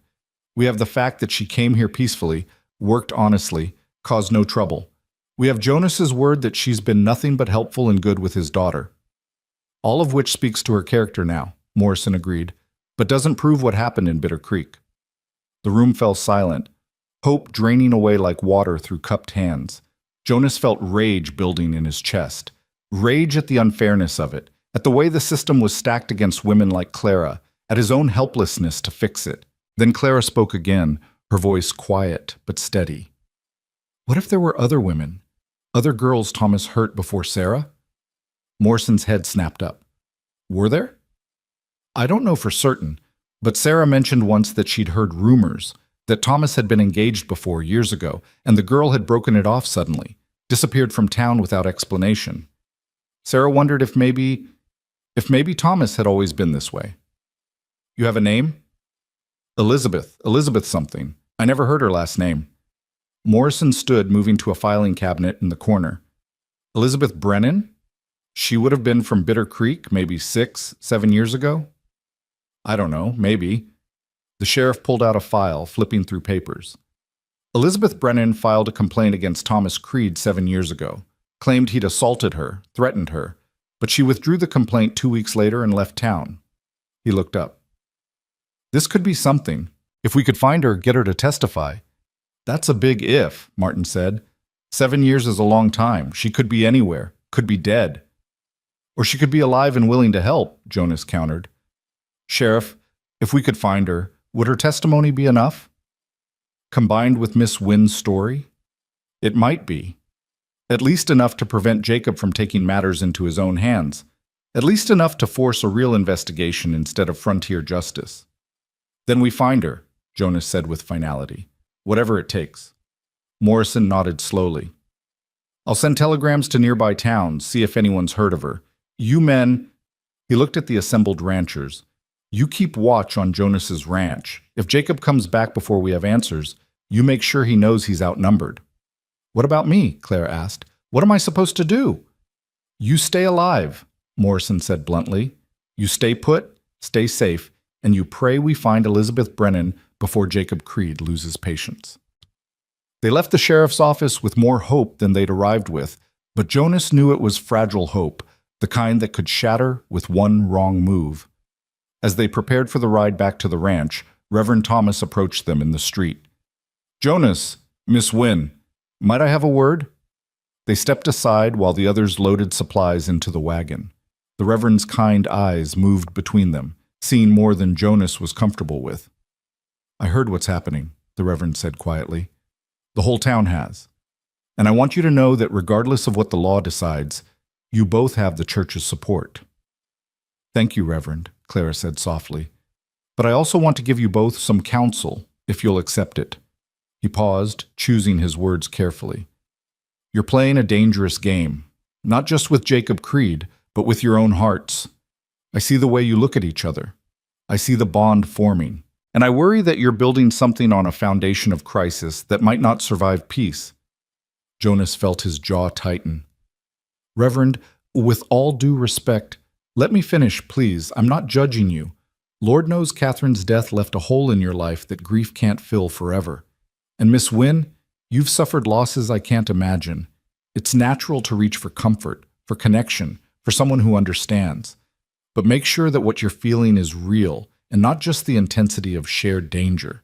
Make sure you're choosing each other for the right reasons. He was right, Jonas realized with uncomfortable clarity. Everything between him and Clara had happened in the pressure cooker of crisis. The storm, the work, the threat of violence. They'd been pushed together by circumstance and necessity. Was what he felt for her real, or was it just loneliness and fear dressed up as something deeper? "I appreciate your concern, Reverend," Clara said, her voice measured. "But whatever Jonas and I are or aren't to each other, that's between us. Right now, I'm just trying to stay alive long enough to find out." Thomas nodded, accepting the gentle rebuke. "Fair enough. But remember, both of you, that surviving isn't the same as living. And when this is over, you'll have to decide which one you want." He walked away, leaving them standing in the cold street with his words echoing between them. "Is he right?" Clara asked quietly. Are we just holding on to each other because we're scared?" Jonas thought about it, really thought about it. About the first night when he'd carried her inside against all his better judgment. About watching her work, listening to her sing to Ella, seeing her fierce pride and stubborn determination. About the way his house felt less empty with her in it, the way Ella smiled when Clara entered a room, the way he'd started planning futures that included someone besides just him and his daughter. "I don't know," he admitted. "Maybe, partly. But Clara, I don't think fear is the only thing here. I think there's something real underneath it. Something worth protecting. Even if it costs everything? Even then." She looked at him for a long moment, something shifting in her dark eyes. Then she reached out and squeezed his hand briefly. A promise, or maybe just an acknowledgement of possibility. "Let's get home," she said, "before Jacob decides to come calling again." They rode back to the ranch with their escort of ranchers, the winter afternoon turning the snow golden, the mountains distant and eternal on the horizon. And Jonas thought about Reverend Thomas's words, about the difference between surviving and living, about whether what he was feeling was real or just the desperate grasping of someone who'd been alone too long. But watching Clara cuddle Ella against her chest, hearing her soft singing carrying on the wind, seeing the way she'd stood up to a sheriff and a town's worth of judgment without flinching, he knew in his bones that this was real. Whether they survived long enough to act on it was the only question left. The answer came 3 days later, not from Sheriff Morrison's telegrams, but from an unexpected source that changed everything. Jonas was in the barn repairing tack when he heard the commotion, horses approaching fast, too fast for friendly visitors. He grabbed his rifle and ran outside to find Samuel Pritchett and 2 of the other ranchers riding hard toward the house, their horses lathered despite the cold. "Jonas!" Samuel shouted before he'd even dismounted. "Get Clara! Now! Jacob's coming, and he's brought an army!"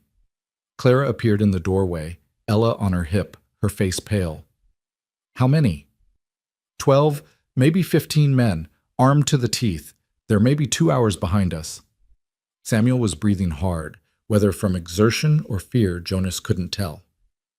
"We rode ahead to warn you. The others are gathering everyone they can, but Jonas, there's too many of them. Even with help, we're outnumbered." Jonas's mind raced through options, discarding each as quickly as it formed.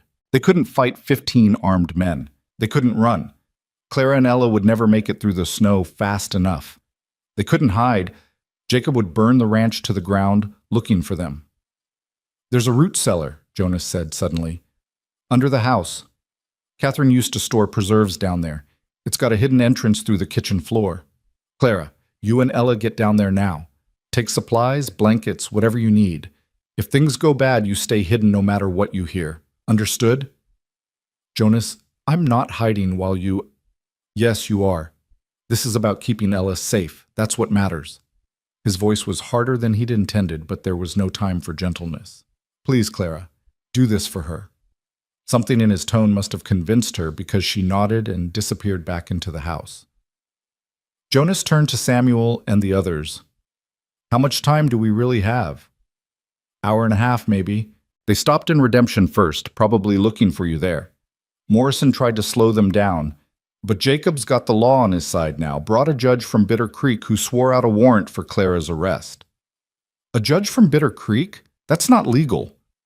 "Legal doesn't matter when you've got 15 guns backing you up." Samuel spat into the snow.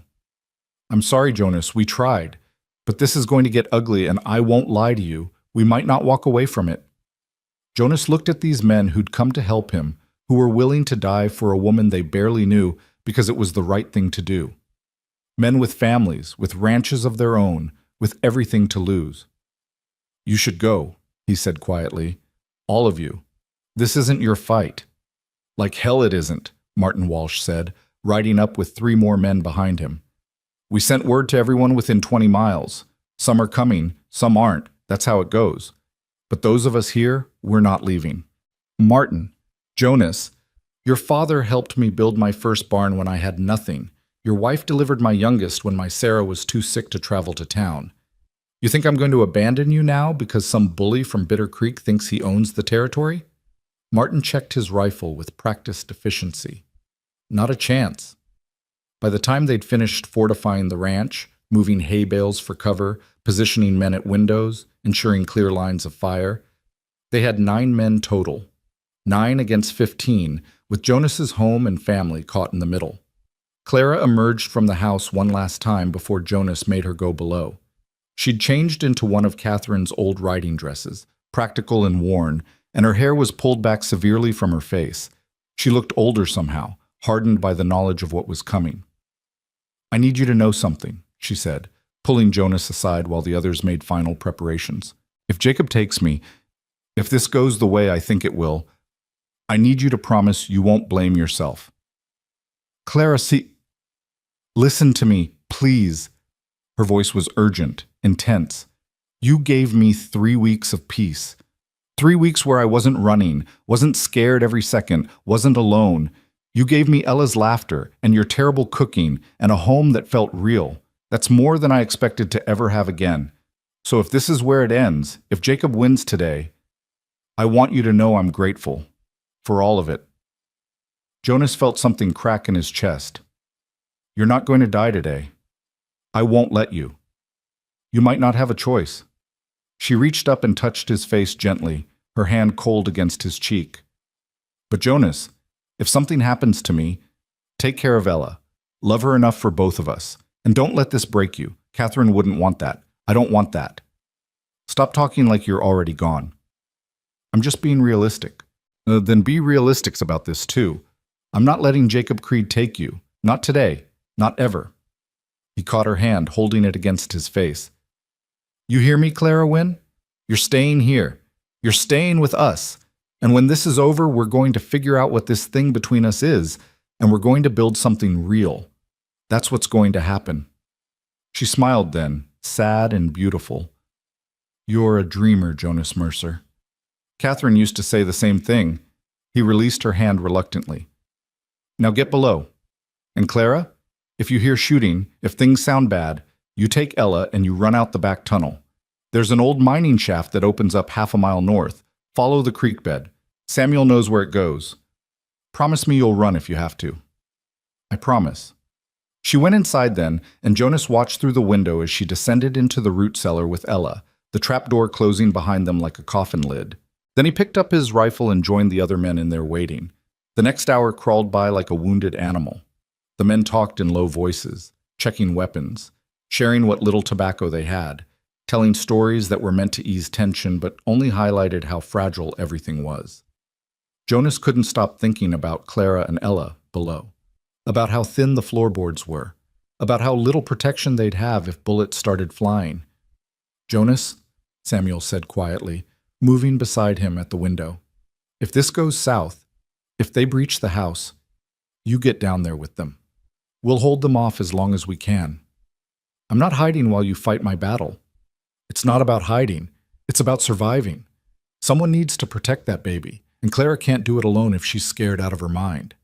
Samuel's weathered face was grim. "Your father made me promise, the day before he died, that I'd look after you if anything happened. I'm looking after you now. So if I tell you to get down there, you get down there, understood?"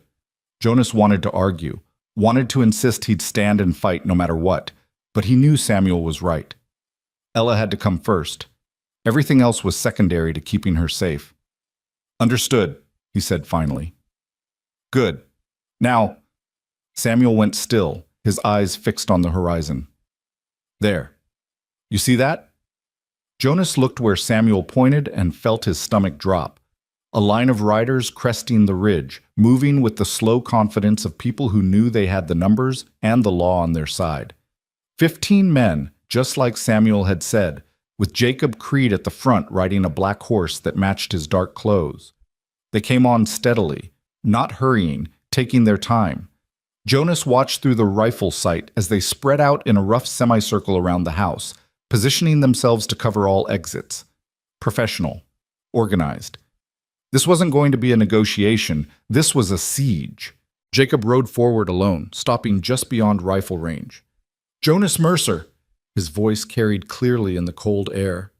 "I know you're in there, and I know you've got Clara Wynne with you. Send her out, and nobody needs to get hurt." Jonas moved to the door but didn't open it, shouting through the heavy wood. "She's under my protection, Creed. You want her, you go through proper legal channels." "I've got proper legal channels right here." Jacob held up a piece of paper. "Warrant signed by Judge Harrison of Bitter Creek, authorizing me to retrieve a fugitive from justice. That's as legal as it gets." "Harrison's got no jurisdiction in Wyoming territory. He's got jurisdiction wherever I say he does." Jacob's voice turned colder. "You're outgunned and outmanned, Mercer. You've got maybe 8, 9 men in there. I've got 15. Math's not in your favor." "Maybe not, but we've got the high ground and good cover. You come at us, you'll lose men. Maybe a lot of men. That worth it to you?" "Worth it? Hell yes, it's worth it. That woman killed my brother. She's going to answer for it." "She defended herself against a man who murdered her sister," Jonas shouted back. "Your brother was a monster, Creed. Everyone in Bitter Creek knows it. They're just too scared to say it." The silence that followed was dangerous. Jonas could see Jacob's shoulders tense, could feel the rage radiating across the distance between them. "You've got 1 hour," Jacob finally said. 1 hour to send her out. After that, we come in and take her. And anyone standing in our way dies.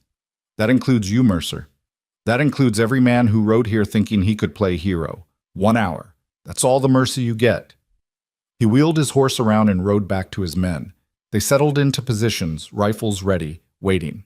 The siege had begun. Inside the house, the men looked at each other with the grim understanding of people facing impossible odds. "We could fight," Martin said, but he didn't sound convinced. "Make them pay for every inch." "And get everyone killed," Samuel countered. "Jonas, there's got to be another way." "There isn't. Not unless—" Jonas stopped, an idea forming. Desperate, probably stupid, but maybe their only chance. "What if we buy time? What if we pretend to negotiate while Morrison gets here with help?" Morrison's in redemption. Even if someone rode for him the moment Jacob's men arrived, he's hours away. Then we need to stretch that hour as long as possible. Keep talking, keep stalling, keep Jacob thinking there's a chance we'll give in. "You think he'll believe that?" "I think he's arrogant enough to believe anything that serves his purposes." Jonas moved away from the window. "Samuel, you and Martin keep watch. The rest of you, check ammunition. Make sure we're ready if this goes bad. I'm going to try talking to Jacob again, see if I can drag this out." He opened the door a crack and shouted, "Creed, I want to talk, just you and me, halfway between your line and mine." A long pause. Then Jacob rode forward slowly. Jonas stepped out onto the porch, rifle in hand but pointed down, and walked to meet him in the snow-covered yard. Up close, Jacob looked even more dangerous than Jonas remembered. His eyes were flat and cold, the eyes of someone who'd killed before and would kill again without hesitation. But there was also grief there, hidden beneath the anger, real pain over his brother's death, twisted into something ugly by pride and the need for vengeance. "You're wasting time, Mercer." "Maybe, but I figure we should talk before people start dying." Jonas kept his voice level, reasonable. "Your brother's dead. Nothing I do or you do changes that, but killing more people won't bring him back. It'll give me satisfaction." "Will it? Or will you just have more blood on your hands and still be empty inside?" Jacob's jaw tightened. "You don't know anything about me or what I'm feeling. I know grief. I know what it's like to lose someone you love and want someone to blame. But Clara didn't kill your brother out of meanness or greed. She was trying to survive, that's all. She pushed him down the stairs. That's murder. It's self-defense. Thomas killed her sister. He would have killed Clara too if she hadn't fought back. That's her version. I've got a different one. From who? Thomas is dead. Sarah's dead. Clara's the only witness left, and you're determined not to believe her because it's easier to make her a villain than admit your brother was a monster. Jacob's hand drifted toward his gun. Careful, Mercer. You're talking about my blood. I'm talking about the truth. And somewhere under all that anger, you know I'm right. You know what Thomas was capable of. Jonas took a risk, reading the flicker of doubt in Jacob's eyes. You knew even before this happened, didn't you? You knew he had a temper, knew he'd hurt women before. But you looked the other way because he was family. Shut your mouth. Elizabeth Brennan, that name mean anything to you? Jacob went very still. Where'd you hear that name? Sheriff Morrison's been digging. Turns out your brother had a pattern. Elizabeth wasn't the first girl he hurt, and Sarah wasn't the last. How many others, Jacob? How many women did you ignore because it was easier than facing what your brother really was? I said shut up! Jacob's voice was shaking now, whether with rage or something else Jonas couldn't tell. You want justice? Then help us find it. Real justice, not the revenge kind. Help us find Elizabeth, get her testimony, show everyone what really happened. Let the truth come out. The truth is Clara Wynne killed my brother and burned his house down. That's the only truth I need. Then you're no better than he was. Just another bully who thinks power makes you right. Jacob's hand went for his gun, but Jonas was faster, bringing up his rifle. They stood there frozen, weapons trained on each other, while behind them both sides tensed for violence. This how you want it to end? Jonas asked quietly. Both of us dead in the snow while our people watch? Better than letting a killer walk free. She's not a killer, she's a survivor. And if you were half the man you think you are, you'd recognize the difference.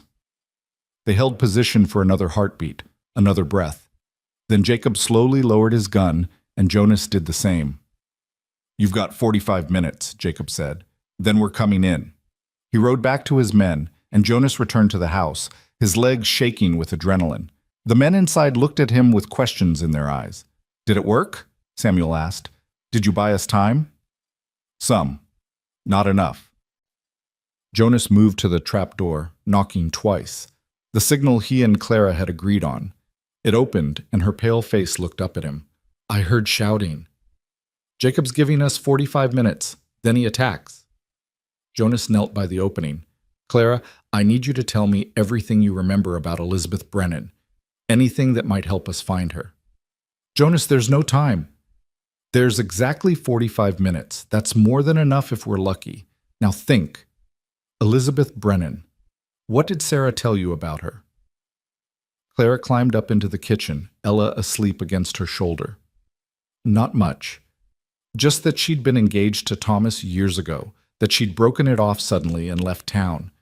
Sarah heard rumors that Elizabeth had family somewhere north, Montana Territory maybe, but that was years ago. She could be anywhere now. Or she could be exactly where Sheriff Morrison's been looking.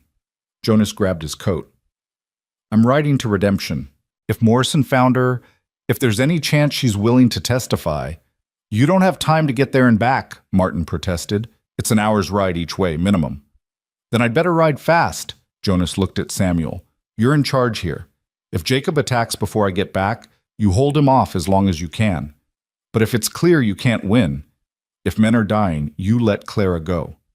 You don't sacrifice everyone for one person. Understood? Jonas? That's an order, Samuel. I'm not letting good men die because I'm too stubborn to accept reality. He turned to Clara. And you? If it comes to that, you go with Jacob. You don't fight. You don't resist. You stay alive long enough for the truth to come out. Promise me. I'm not promising anything that ends with you dead, Clara said, but her voice shook. Promise me anyway.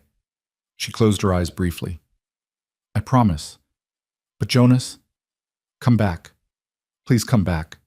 He wanted to kiss her then, wanted to pull her close and tell her everything he'd been feeling but couldn't quite articulate. But there were 8 men watching, and 45 minutes ticking away, and no time for the words that mattered. Keep Ella safe, he said instead, and it meant everything else too. Then he was out the back door, running for the barn where Thunder waited.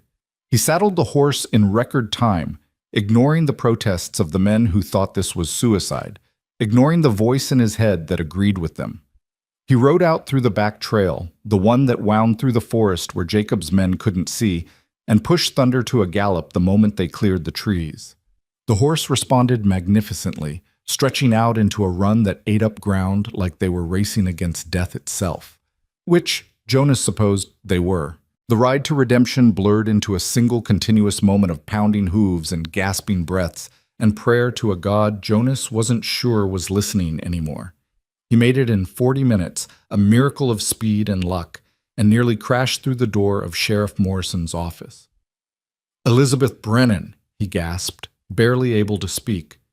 "Did you find her?" Morrison looked up from his desk, startled. "Jonas, what the... Did you find her?" "Yes, but where?" "She's here, in Redemption. Been living under a different name for the past 6 years. I just located her this morning. But Jonas, I need her. Now. Jacob Creed has my ranch surrounded with 15 armed men. He's going to attack in..." Jonas checked his pocket watch. "In 30 minutes. If Elizabeth can testify about what Thomas did to her, it might be enough to stop him." Morrison was already moving, grabbing his coat and gun belt. "She's at the boarding house, but Jonas, she's terrified. She wouldn't even talk to me until I promised her protection. Getting her to testify, I'll convince her. Just get me there." They ran through the streets, Morrison shouting for his 2 deputies to follow. The boarding house was on the east side of town, a neat 2-story building run by a widow named Mrs. Patterson. Morrison knocked hard. "Sheriff?" Mrs. Patterson opened the door, looking alarmed. "What's wrong?" "Elizabeth Brennan. I need to see her. Now." "She's upstairs, but she said she didn't want to be disturbed." Jonas pushed past her, taking the stairs 2 at a time. Morrison called after him with a room number, and Jonas found the right door, knocking hard. "Miss Brennan? My name is Jonas Mercer. I need to talk to you about Thomas Creed." Silence. Then a woman's voice, thin with fear. "Go away." "I can't. There's a woman who's about to die because of what Thomas did, and you're the only one who can save her. Please. Just 5 minutes." "I can't help you." "Yes, you can. You're the only one who can." Jonas pressed his forehead against the door, exhaustion and desperation making his voice raw. "Miss Brennan, Elizabeth, I know you're scared. I know Thomas hurt you, but there's another woman, Clara Wynne, and her sister died because of him. And now his brother is coming to kill her for defending herself. If you don't help, if you don't tell the truth about what Thomas was, she's going to die. Please." The lock clicked. The door opened a crack, revealing a woman in her early 30s with brown hair and haunted eyes. She looked at Jonas with the kind of wary fear that spoke of old wounds never properly healed. "What do you want me to do?" she whispered. "Tell the truth. Tell what Thomas did to you. Come with me and tell Jacob Creed that his brother was a violent man who hurt women. That's all." "He'll kill me. Jacob will." "He won't. I won't let him. Sheriff Morrison won't let him." Jonas caught her hand gently. "I know it's asking everything. I know it's terrifying. But Elizabeth, if you don't do this, an innocent woman dies. And her baby, her 8-month-old baby, grows up without a mother. You have the power to stop that. You're the only one who does." She stared at him for a long moment, tears streaming down her face. "I was 17 when Thomas courted me. I thought he was so charming, so sophisticated. By the time I understood what he really was, it was too late. He'd already..." She stopped, unable to finish. "I know, and I'm so sorry that happened to you, but you survived it. You got away. Now help Clara do the same." Elizabeth Brennan wiped her eyes with shaking hands. "If I do this, if I testify, I can never come back here. I'll have to run again, start over somewhere else. I'll help you, whatever you need. Money, a horse, supplies. I'll make sure you have it. You have my word." She looked at Morrison, who nodded confirmation. Then she looked back at Jonas and made the decision that would save or damn them all. "All right, I'll do it, but we need to hurry." They rode back to the ranch in a group, Jonas and Elizabeth, Morrison and his 2 deputies, all of them pushing their horses to the limit. Jonas kept checking his pocket watch, watching the minutes tick away. 35 minutes since he'd left. 40, 45. Please let us be in time. Please let them still be alive. They crested the final ridge, and Jonas's heart seized. Smoke was rising from the ranch, not a lot, just a thin column, but enough to mean shots had been fired, something had happened. He spurred Thunder to one final burst of speed, racing down the slope with Elizabeth and the others behind him.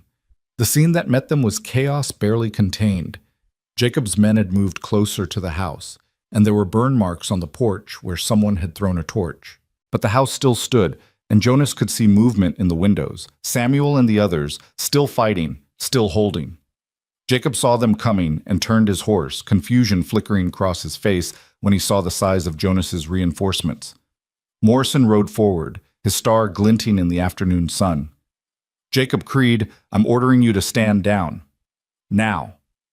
"On what authority? You've got no jurisdiction here." "I've got the authority of Wyoming Territory law, which supersedes any warrant from Bitter Creek, and I've got new evidence in the case of Thomas Creed's death." Morrison gestured to Elizabeth. "Evidence you're going to want to hear." Jacob's eyes narrowed when he saw the woman beside Jonas. "Who's that?" "Someone who knew your brother very well." Jonas helped Elizabeth down from her horse. She was shaking so hard she could barely stand, but she faced Jacob with a courage Jonas had to admire. "Tell him, Elizabeth. Tell him what Thomas Creed was really like." "My name is Elizabeth Brennan," she said, her voice barely audible. 7 years ago, I was engaged to Thomas Creed, and he nearly killed me." The words fell into silence like stones into deep water. Jacob's face went through a series of expressions: disbelief, anger, confusion, before settling into something harder to read. "That's a lie. Thomas never—" "He broke my arm in 2 places," Elizabeth continued, her voice growing stronger. "He fractured my ribs. He told me if I ever told anyone, he'd burn down my family's house with them inside. So I ran. I changed my name. I've spent 7 years looking over my shoulder, terrified he'd find me." She looked directly at Jacob. "Your brother was a monster. And I'm sorry he's dead, but I'm not sorry Clara Wynne survived him.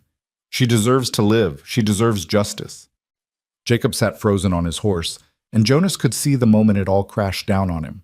The denial, the anger, the grief twisted into something that finally had to face truth.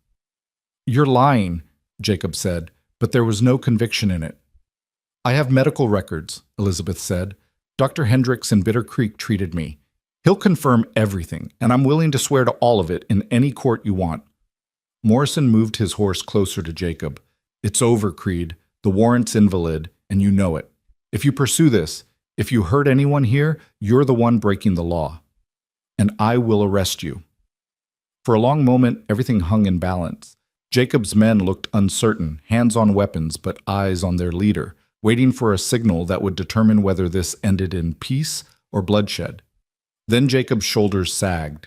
Not defeat, exactly, but the exhaustion of someone who'd finally run out of fight. "My brother," he said quietly. "My brother really did all that?" "Yes," Elizabeth said simply. "And Clara Wynne was defending herself, just like I wish I'd been brave enough to do." Jacob looked at the house, at the ranch, at all the men positioned to kill each other over a truth he'd refused to see. "I didn't know. I swear to God I didn't know." "Maybe you didn't want to know," Jonas said, not unkindly. "Maybe it was easier to believe Clara was a killer than admit your brother was. But now you know.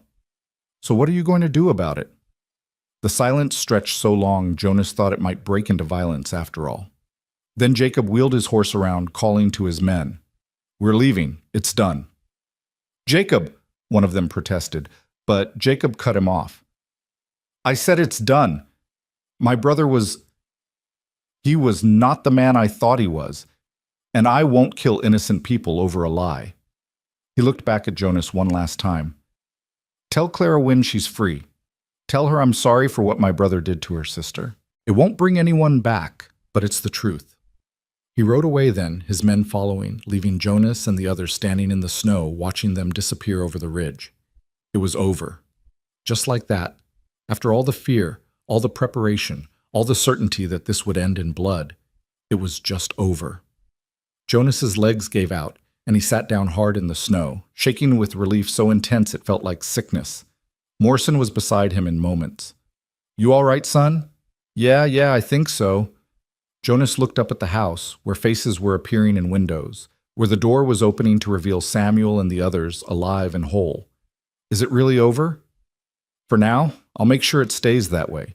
Get Elizabeth's testimony documented, file reports, make it official. Morrison offered Jonas his hand and pulled him to his feet. You did good here. Risked everything to do what was right. That takes guts. Or stupidity. Still haven't figured out which. Both, probably. The best things usually are. Jonas walked toward the house on unsteady legs, and the door opened fully to reveal Clara standing there with Ella in her arms. She looked at him with eyes full of tears, and something else. Relief, gratitude, joy, all mixed together. And Jonas felt something in his chest that had been tight for months finally loosen. It's over, he said. Jacob knows the truth. You're safe. Clara made a sound that was half laugh, half sob, and then she was moving toward him, Ella between them, and Jonas caught them both in his arms and held on like drowning man holds to driftwood. You came back, Clara whispered against his chest. You actually came back. Told you I would. You're insane. You rode into town with 15 armed men ready to kill you. You brought back a witness in less than an hour. She pulled back to look at him, and Jonas saw wonder in her eyes. You saved me. We saved you. Elizabeth, Morrison, Samuel, all of them. But Jonas couldn't stop looking at her, at the way the afternoon light caught her hair, at the tears on her cheeks that were happy tears for once. But Clara, I need to tell you something. What? I didn't do this just to save you. I did it because... He stopped, aware of all the people watching, aware that this moment was public and messy, and nothing like the romantic declarations Catherine used to read about in her novels. But it was real, and it was theirs, and that made it perfect. I did it because somewhere along the way, you stopped being a stranger. You became family, and I protect my family. Always. Clara's eyes filled with fresh tears. Jonas Mercer, are you saying what I think you're saying? I'm saying I want you to stay. Not as help. Not as someone paying off a debt. Just stay. Be here. Be part of this. He looked down at Ella, who was watching them both with her serious dark eyes. Be part of us. For how long? Long as you want. Forever. If that's something you'd consider. She laughed then, the sound bright and free and full of all the hope Jonas had thought was dead in both of them. Forever's a long time. I know, but I figure if we survived the last few weeks, we can probably survive anything. That's terrible logic. Catherine used to tell me the same thing. Jonas smiled, and it felt like the first real smile he'd managed since his wife's death. But I'm too stubborn to listen. I know. Clara reached up and touched his face, her hand warm despite the cold. It's one of the things I love about you. The word hung between them, bright and terrifying and perfect. Love. She'd said love. Clara, I know it's too soon. I know we barely know each other. I know all the reasons why this is crazy. She was talking fast now, the words tumbling out. But Jonas, I don't care. I love you. I love Ella. I love this ranch and this life and everything we've built together. And if you're offering me forever, then yes. Yes, I'll stay. Jonas kissed her then, with Ella between them and an audience of ranchers and lawmen watching and snow starting to fall again like benediction. He kissed her like a promise, like a beginning, like the answer to every question he'd been too afraid to ask. When they finally broke apart, Samuel was grinning. About damn time. Shut up, Samuel, Jonas said, but he was smiling too. They went inside then, all of them. The ranchers who'd stood with him, Morrison and his deputies, Elizabeth who'd been brave enough to tell the truth, Clara and Ella, and Jonas himself. They crowded into the small house that had been Catherine's dream and was now becoming something new, something that honored her memory while making space for the future. Someone found whiskey, and someone else found tin cups, and they raised a toast to survival and justice and the stubborn courage of women who refused to be victims. They raised a toast to Clara, to Elizabeth, to Catherine's memory, to Ella's future. They raised a toast to the truth and to the hard men who'd stood for it when standing was dangerous.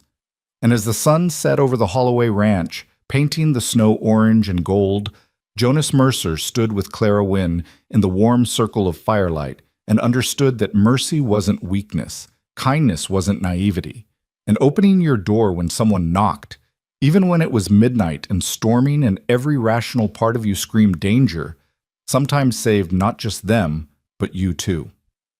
The wind had finally stopped blowing, the storm had passed, and in its wake, something new was beginning to grow.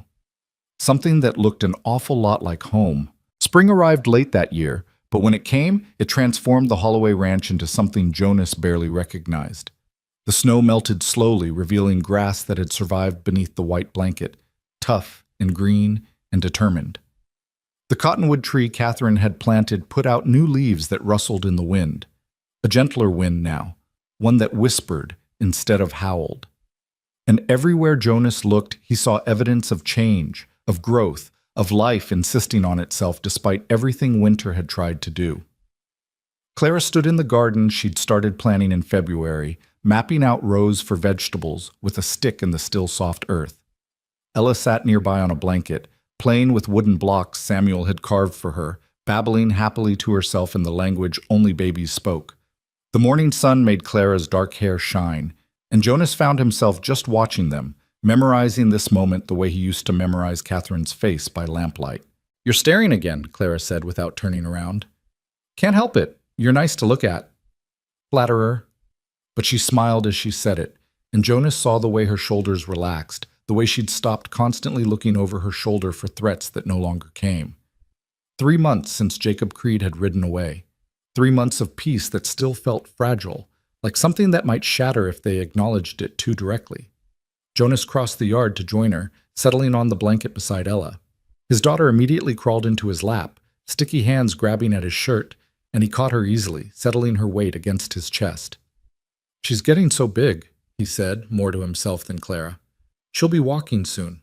Then we'll really have our hands full." Clara knelt beside them, using her stick to draw patterns in the dirt. "I was thinking we could plant tomatoes here, and maybe some beans along this row." "Carrots for Ella. She'll need vegetables once she's eating solid food.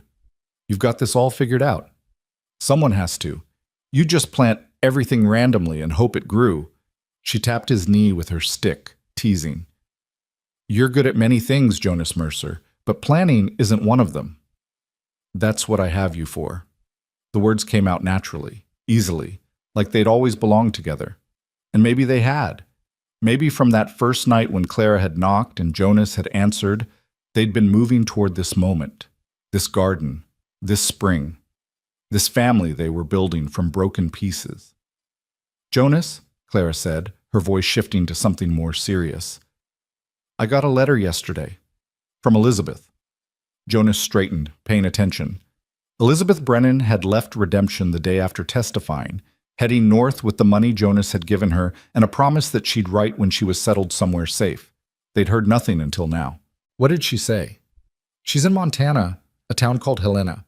She got work as a seamstress, and she's—" Clara paused, emotion catching in her voice. "She's happy, Jonas. She wrote that she sleeps through the night now without nightmares, that she's not afraid anymore. And she thanked us. Thanked you specifically for giving her the courage to tell the truth." "I didn't do anything. She's the one who was brave." "You gave her a reason to be brave. You showed her that standing up for what's right actually matters." Clara's eyes were bright with unshed tears. "You showed me that too." Jonas shifted Ella to one arm so he could take Clara's hand. "You were already brave. You walked through a blizzard rather than take charity. You worked until your hands bled. You stood up to Jacob Creed even when you thought you were going to die. Don't give me credit for courage you already had. But I wouldn't have used it without you, without this place." She squeezed his hand. "You gave me a home, Jonas. You gave me back my life. You did the same for me. This ranch was dying before you came. I was dying. And now—" He looked around at the garden, taking shape, at Ella playing contentedly, at the house with its repaired shutters and fresh paint. Now everything's growing again. They sat together in the morning sun while Ella played and the wind whispered through new leaves. After a while, Samuel Pritchett rode up, but his expression was friendlier than Jonas had seen in years. "Morning, folks. Brought you something?" He dismounted and pulled a newspaper from his saddlebag, handing it to Jonas. "Made the papers. Thought you'd want to see." Jonas unfolded the newspaper, the Wyoming Territorial Gazette, and found the article Samuel had marked. The headline read, "Woman's Testimony Exposes Abuse, Prevents Hanging." The story detailed Clara's case, Elizabeth's courage in coming forward, and the way a community had stood together to demand justice instead of revenge. "We're famous," Clara said, reading over his shoulder. "Or infamous. Depends on who's doing the judging." "Well, I think it's damn fine," Samuel said. "Maybe it'll make other women realize they don't have to stay silent. That they've got people who'll believe them, who'll fight for them." He tipped his hat. "Anyway, just wanted to drop that off. My Sarah says to tell you she's making a pie for the gathering tomorrow. Said she expects both of you to be there." "Gathering?" Jonas asked. "Church social, first one of spring.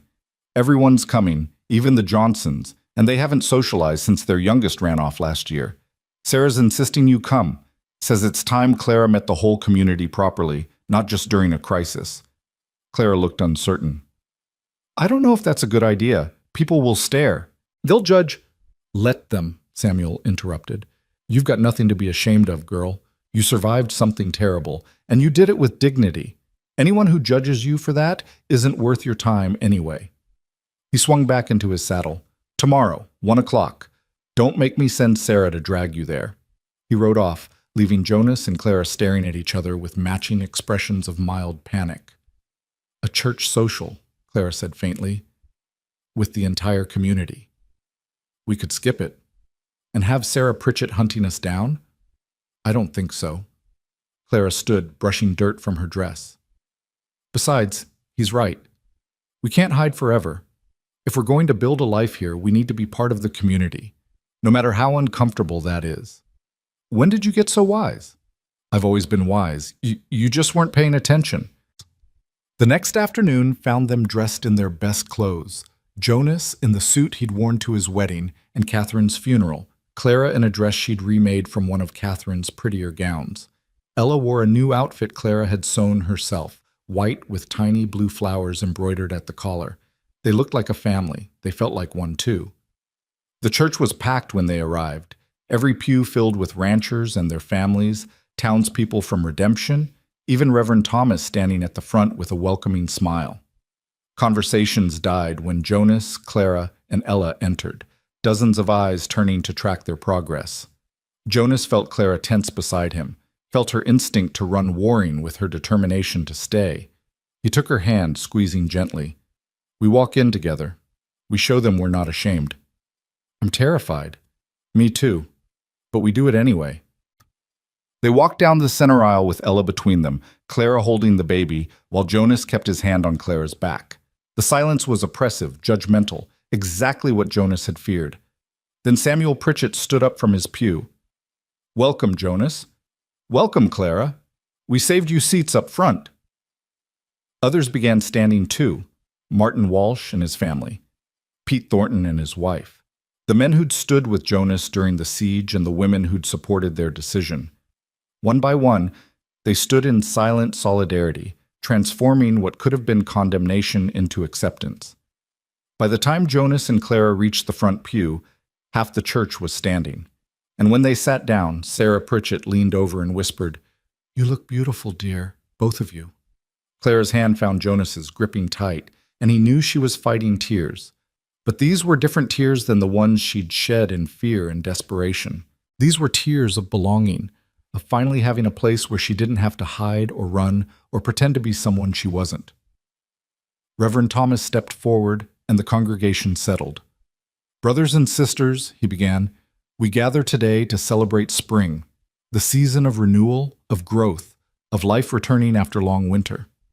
And I can think of no better example of that renewal than what we've witnessed in our own community these past months." He looked directly at Clara and Jonas. "We've seen courage in the face of fear.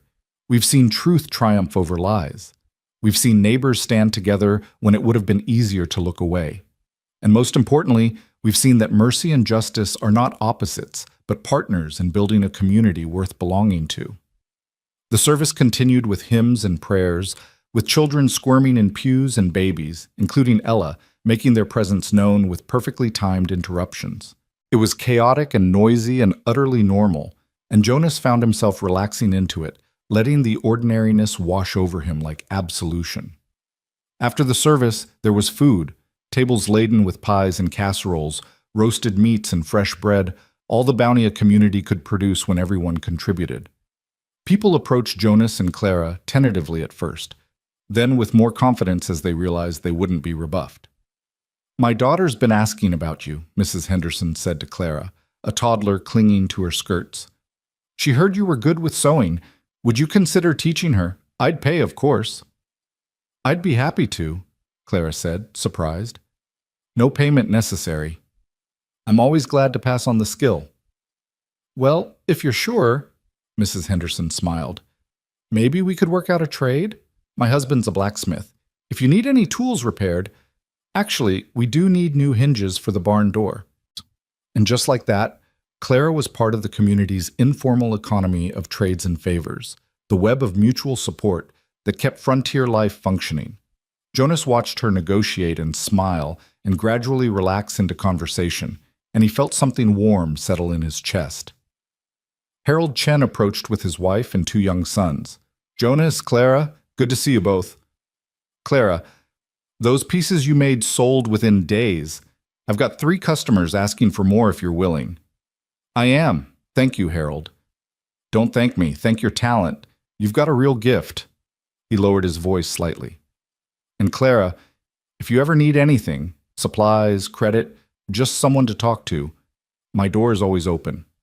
What you survived, what you fought through, my wife and I want you to know you've got friends here." "Thank you," Clara whispered. "That means more than you know." The afternoon stretched long and golden, filled with laughter and food, and the particular kind of chaos that came from having dozens of children running wild while adults pretended to supervise. Ella found herself being passed from person to person, accumulating admirers and sticky fingers with equal enthusiasm.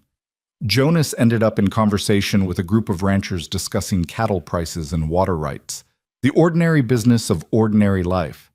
But his eyes kept drifting to Clara, watching her teach Mrs. Henderson's daughter the basic stitches, watching her laugh at something Sarah Pritchett said, watching her slowly transform from the terrified woman who'd collapsed in his yard to someone who belonged. "You're going to marry her, aren't you?" Samuel said quietly, appearing at Jonas's elbow. "Haven't asked yet." "But you're planning to." Jonas didn't deny it. "Would that bother you? Catherine's barely been gone 6 months. "Catherine's been gone 6 months," Samuel interrupted. "And in that time, you've survived an impossible winter, protected someone who needed protecting, and rebuilt something that was dying into something that lives again. You think Catherine would be angry about that? She'd be proud." The old man's eyes were kind. "She'd want you to be happy, Jonas. She'd want Ella to have a mother. And if Clara's the one who makes both those things possible, then Catherine would be the first one pushing you toward the altar." "I miss her," Jonas said quietly. "Every day, I miss her." "Of course you do. That's how love works. It doesn't disappear just because the person does."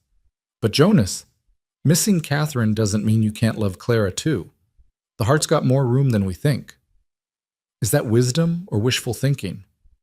"Both, probably. The best advice usually is." As the sun began its descent toward the mountains, families started packing up to head home before dark. Jonas and Clara helped clean, gathering dishes, and folding blankets, working side by side with the easy coordination of people who'd learned each other's rhythms. "That wasn't as terrible as I expected," Clara admitted as they loaded their wagon. High praise. "I mean it. People were kind, accepting. I didn't expect that.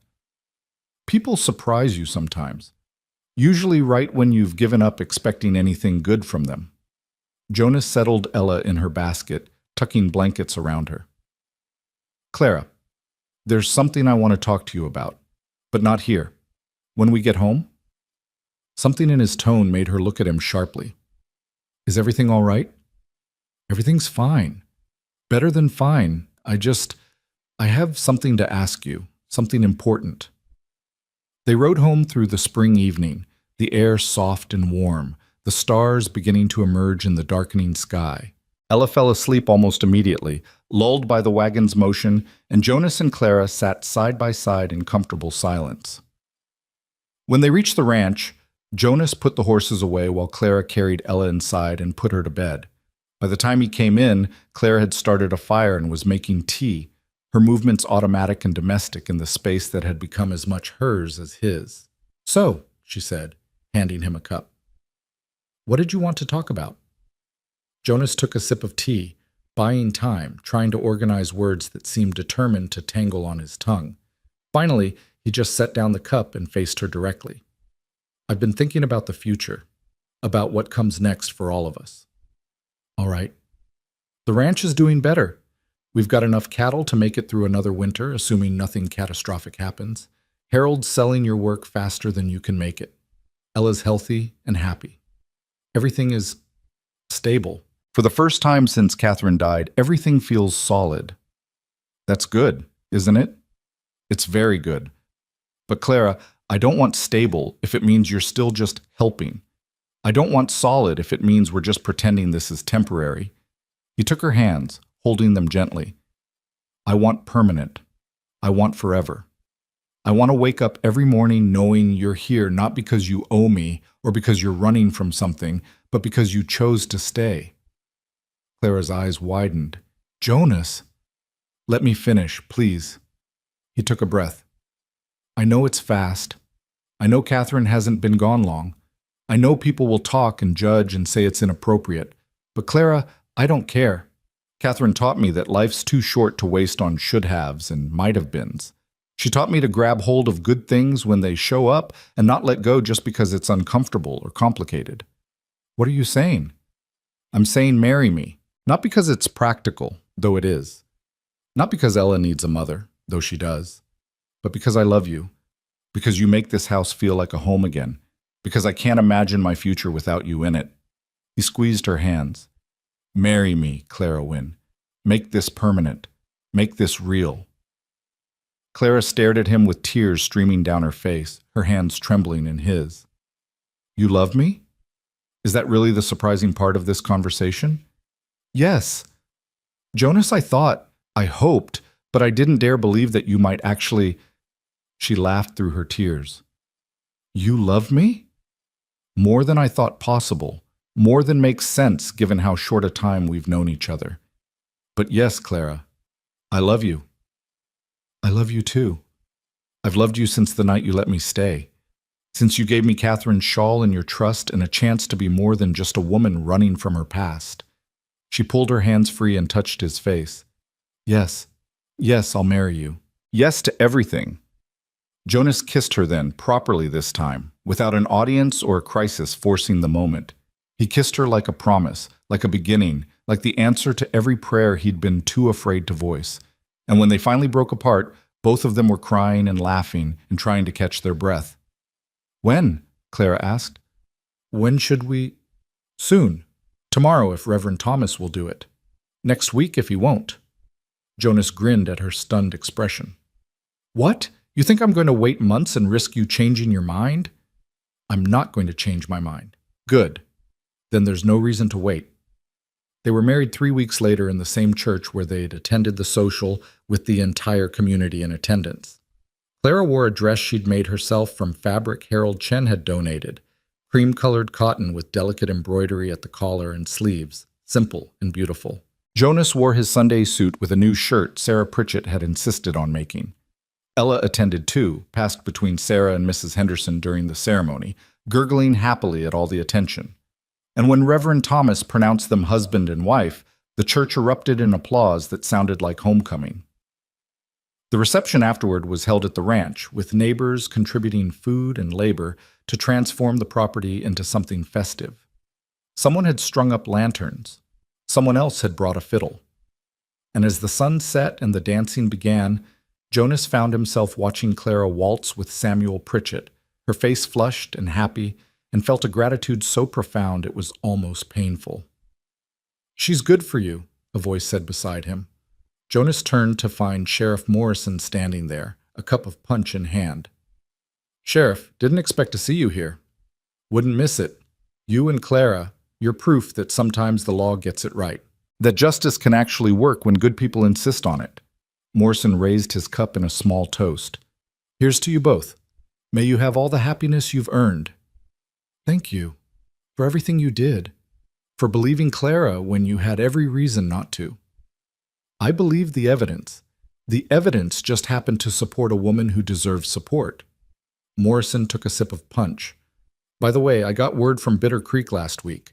Jacob Creed sold his brother's property. He's heading east, leaving the territory entirely.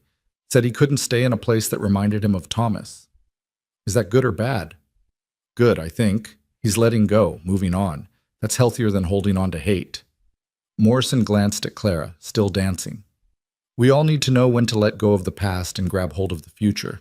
Jacob's learning. You learned months ago. The sheriff walked away, leaving Jonas with thoughts that felt more like peace than he'd known in a long time.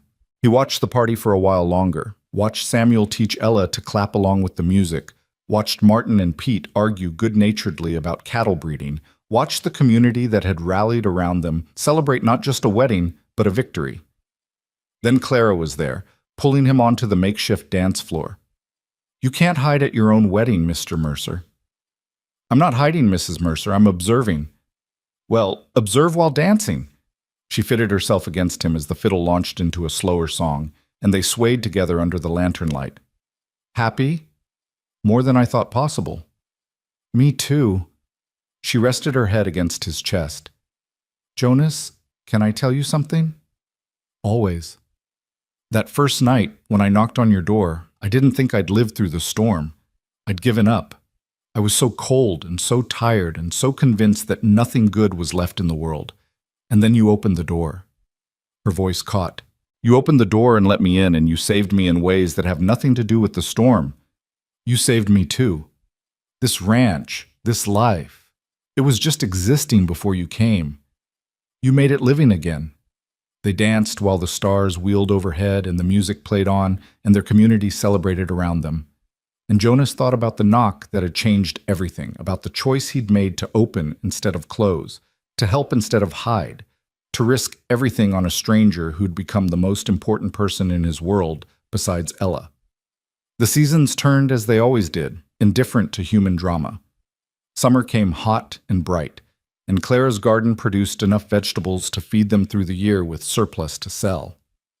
Ella took her first steps in August, stumbling between Jonas and Clara with the determined concentration of someone accomplishing the impossible. The ranch prospered in small ways.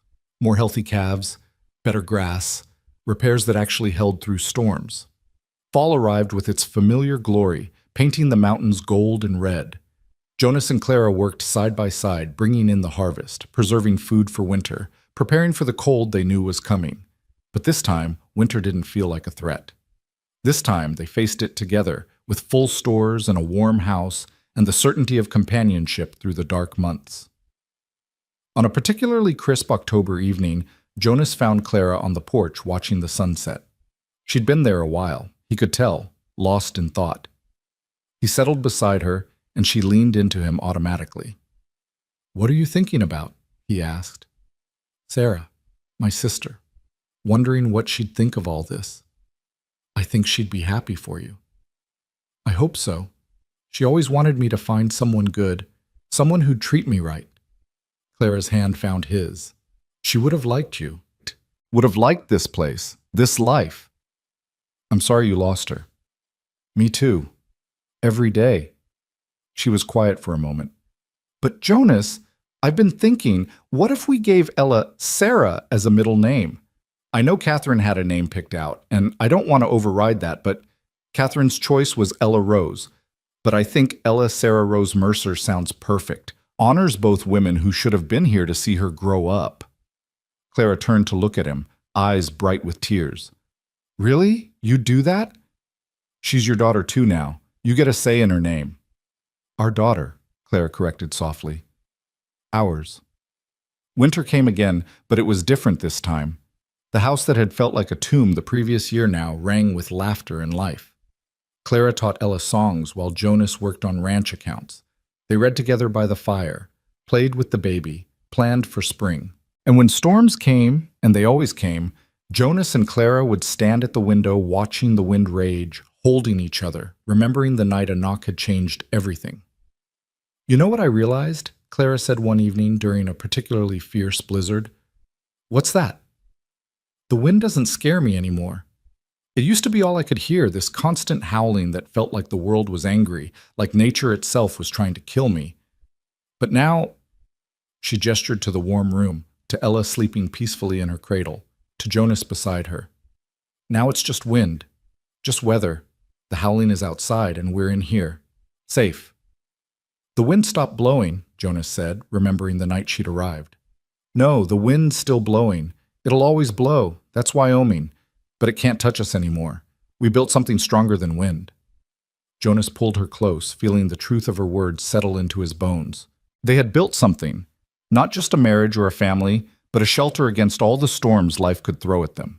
A home made of trust and courage and the kind of love that grew, not despite hardship, but because of it. Spring returned eventually, because spring always did, bringing new life to the land. Clara's garden grew larger, more ambitious. Ella learned to talk, calling Jonas Papa and Clara Mama with equal enthusiasm. The ranch expanded slowly, carefully, always within their means, but always growing. Other things grew too. Harold Chen opened a second store and asked Clara to supply it with her embroidery. Elizabeth Brennan wrote regularly from Montana, her letters full of her own slow healing and the new life she was building. Jacob Creed sent a single letter, forwarded through Sheriff Morrison, apologizing for his actions and enclosing money to help cover the damages from the siege. Jonas used it to buy new breeding stock, turning pain into prosperity. And 2 years after that first knock, on a spring morning that smelled like fresh grass and possibility, Clara told Jonas she was pregnant. They stood together in the garden, Ella playing at their feet, and Jonas felt the familiar mixture of terror and joy that came with new life. But this time the terror was smaller, manageable. This time he knew they could handle whatever came. "Are you scared?" Clara asked, watching his face. "Terrified." "You?" "Absolutely. But Jonas, I'm also happy. So happy I don't quite know what to do with it." He kissed her forehead, then knelt to scoop up Ella, who was trying to eat dirt with the determination of a scientist conducting experiments. "You hear that, little bird? You're going to be a big sister." Ella patted his face with muddy hands and said something that might have been sister or might have been cookie. With toddlers, you could never quite tell. "We're going to need a bigger house," Clara said, looking at the ranch with calculating eyes. "And more help. Maybe we could hire someone to assist with the cattle. Give you more time with the children?" "Children, plural? That's going to take some getting used to." "We've gotten used to stranger things." She was right, of course. They'd gotten used to grief transforming into joy, to fear becoming courage, to strangers becoming family. One more change, one more growth, was just part of the pattern they'd established. The baby arrived in early winter, a boy they named Thomas Jonathan Mercer. Thomas after Reverend Thomas, who'd married them, Jonathan after Jonas's father. He was healthy and loud and looked nothing like either of them. But Jonas loved him instantly with the same fierce protectiveness he felt for Ella and Clara. "2 children," Clara said one night, nursing Thomas while Ella slept in her new bed across the room. "2 children, a thriving ranch, and a husband who still looks at me like I'm something precious. How did I get so lucky?" "You knocked on a door during a blizzard." "Best decision I ever made." "Second best," Jonas corrected. "The best was saying yes when I asked you to marry me." "No, that was just inevitability. I was already yours by then, I just hadn't admitted it yet." They fell into comfortable silence, the kind that only came with years of partnership, while their children slept and the fire burned low. Outside, the wind whispered around the eaves, but inside all was warm and safe and exactly as it should be. On a summer day 5 years after Clara had first knocked on his door, Jonas stood on his porch watching his children play in the yard. Ella was 7 now, tall and serious like Catherine had been, with Jonas's stubbornness and Clara's gentle heart. Thomas was 3, all energy and chaos, determined to keep up with his sister no matter how impossible the task. Clara emerged from the house, wiping flour on her apron, and settled beside Jonas on the porch swing they'd built together the previous spring. She was pregnant again, just barely showing, though they hadn't told the children yet, and Jonas could see the way she cradled her belly unconsciously, protectively. "Remember when this place was falling apart?" Clara asked, surveying the ranch. "When you could barely keep up with the work and Ella cried all the time and everything felt impossible." "I try not to. Those weren't good days." "No, they weren't. But Jonas, look what came from them. Look what we built." She gestured to the expanded barn, the thriving garden, the new chicken coop Samuel had helped construct. "We took something broken and made it whole again. We made it better than whole. We made it home." As if to emphasize the point, a wagon came rattling up the drive. Jonas recognized it immediately. Harold Chen, making one of his regular visits to collect Clara's work and deliver supplies. But today he had passengers. A woman and 2 small children, all of them looking exhausted and frightened. Jonas and Clara exchanged a glance, understanding passing between them without words. They knew that look. They'd both worn it once. Harold climbed down from the wagon, his expression apologetic. "Jonas, Clara, I'm sorry to bring trouble, but this is Rebecca Wells and her children. They're running from a bad situation in Colorado. She needs a safe place to stay for a few days, and I thought—" "She can stay here," Clara said immediately, already moving down the porch steps. "We have room. She's welcome." Jonas followed his wife, watching her comfort the frightened woman, gather the children, begin the same process of refuge and healing that had saved her years before. And he understood then, with perfect clarity, what they'd built here. Not just a ranch, not just a family, but a place where mercy lived, where the wind couldn't blow cold enough to freeze out compassion, where doors opened instead of closed when someone knocked in desperation.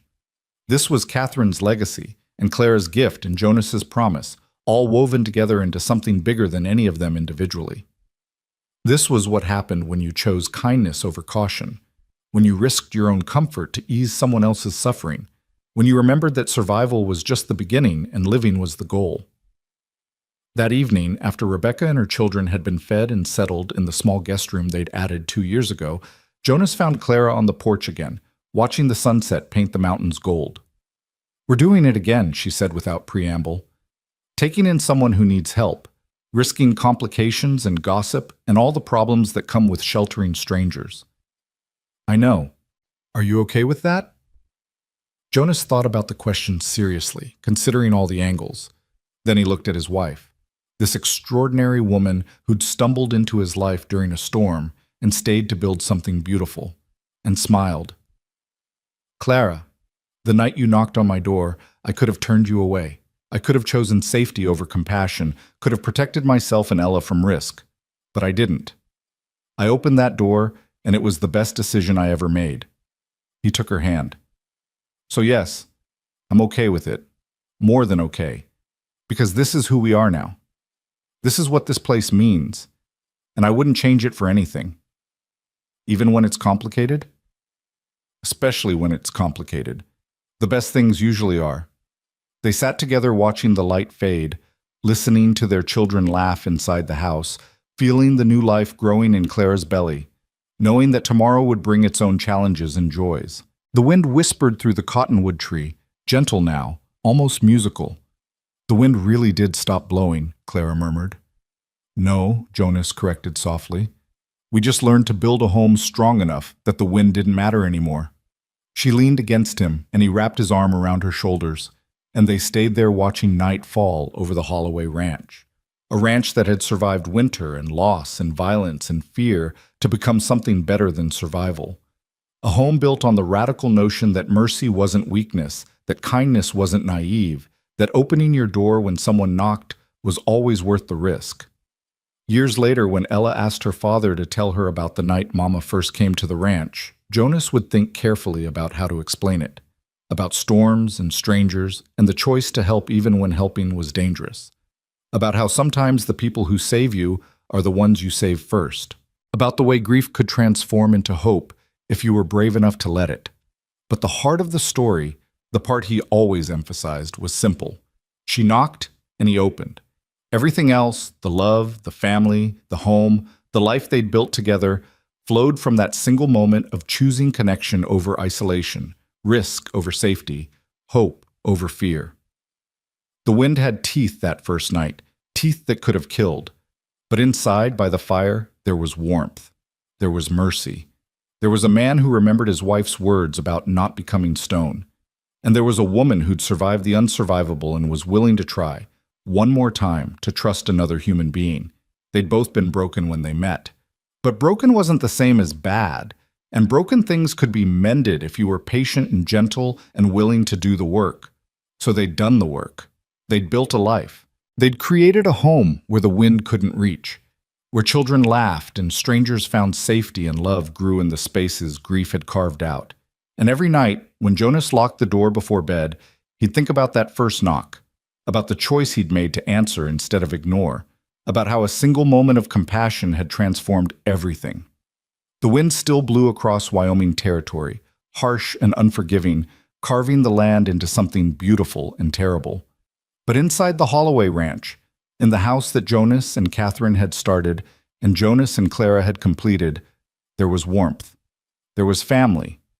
There was love that had earned its place through trial and courage and the stubborn refusal to let hardship win.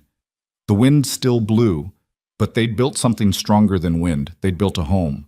And that, Jonas thought every night as he checked on his sleeping children and kissed his wife goodnight, was worth more than all the safety in the world. Worth every risk he'd taken. Worth every moment of fear and uncertainty. Because she'd knocked at midnight, and he'd opened the door, and the wind had finally stopped blowing.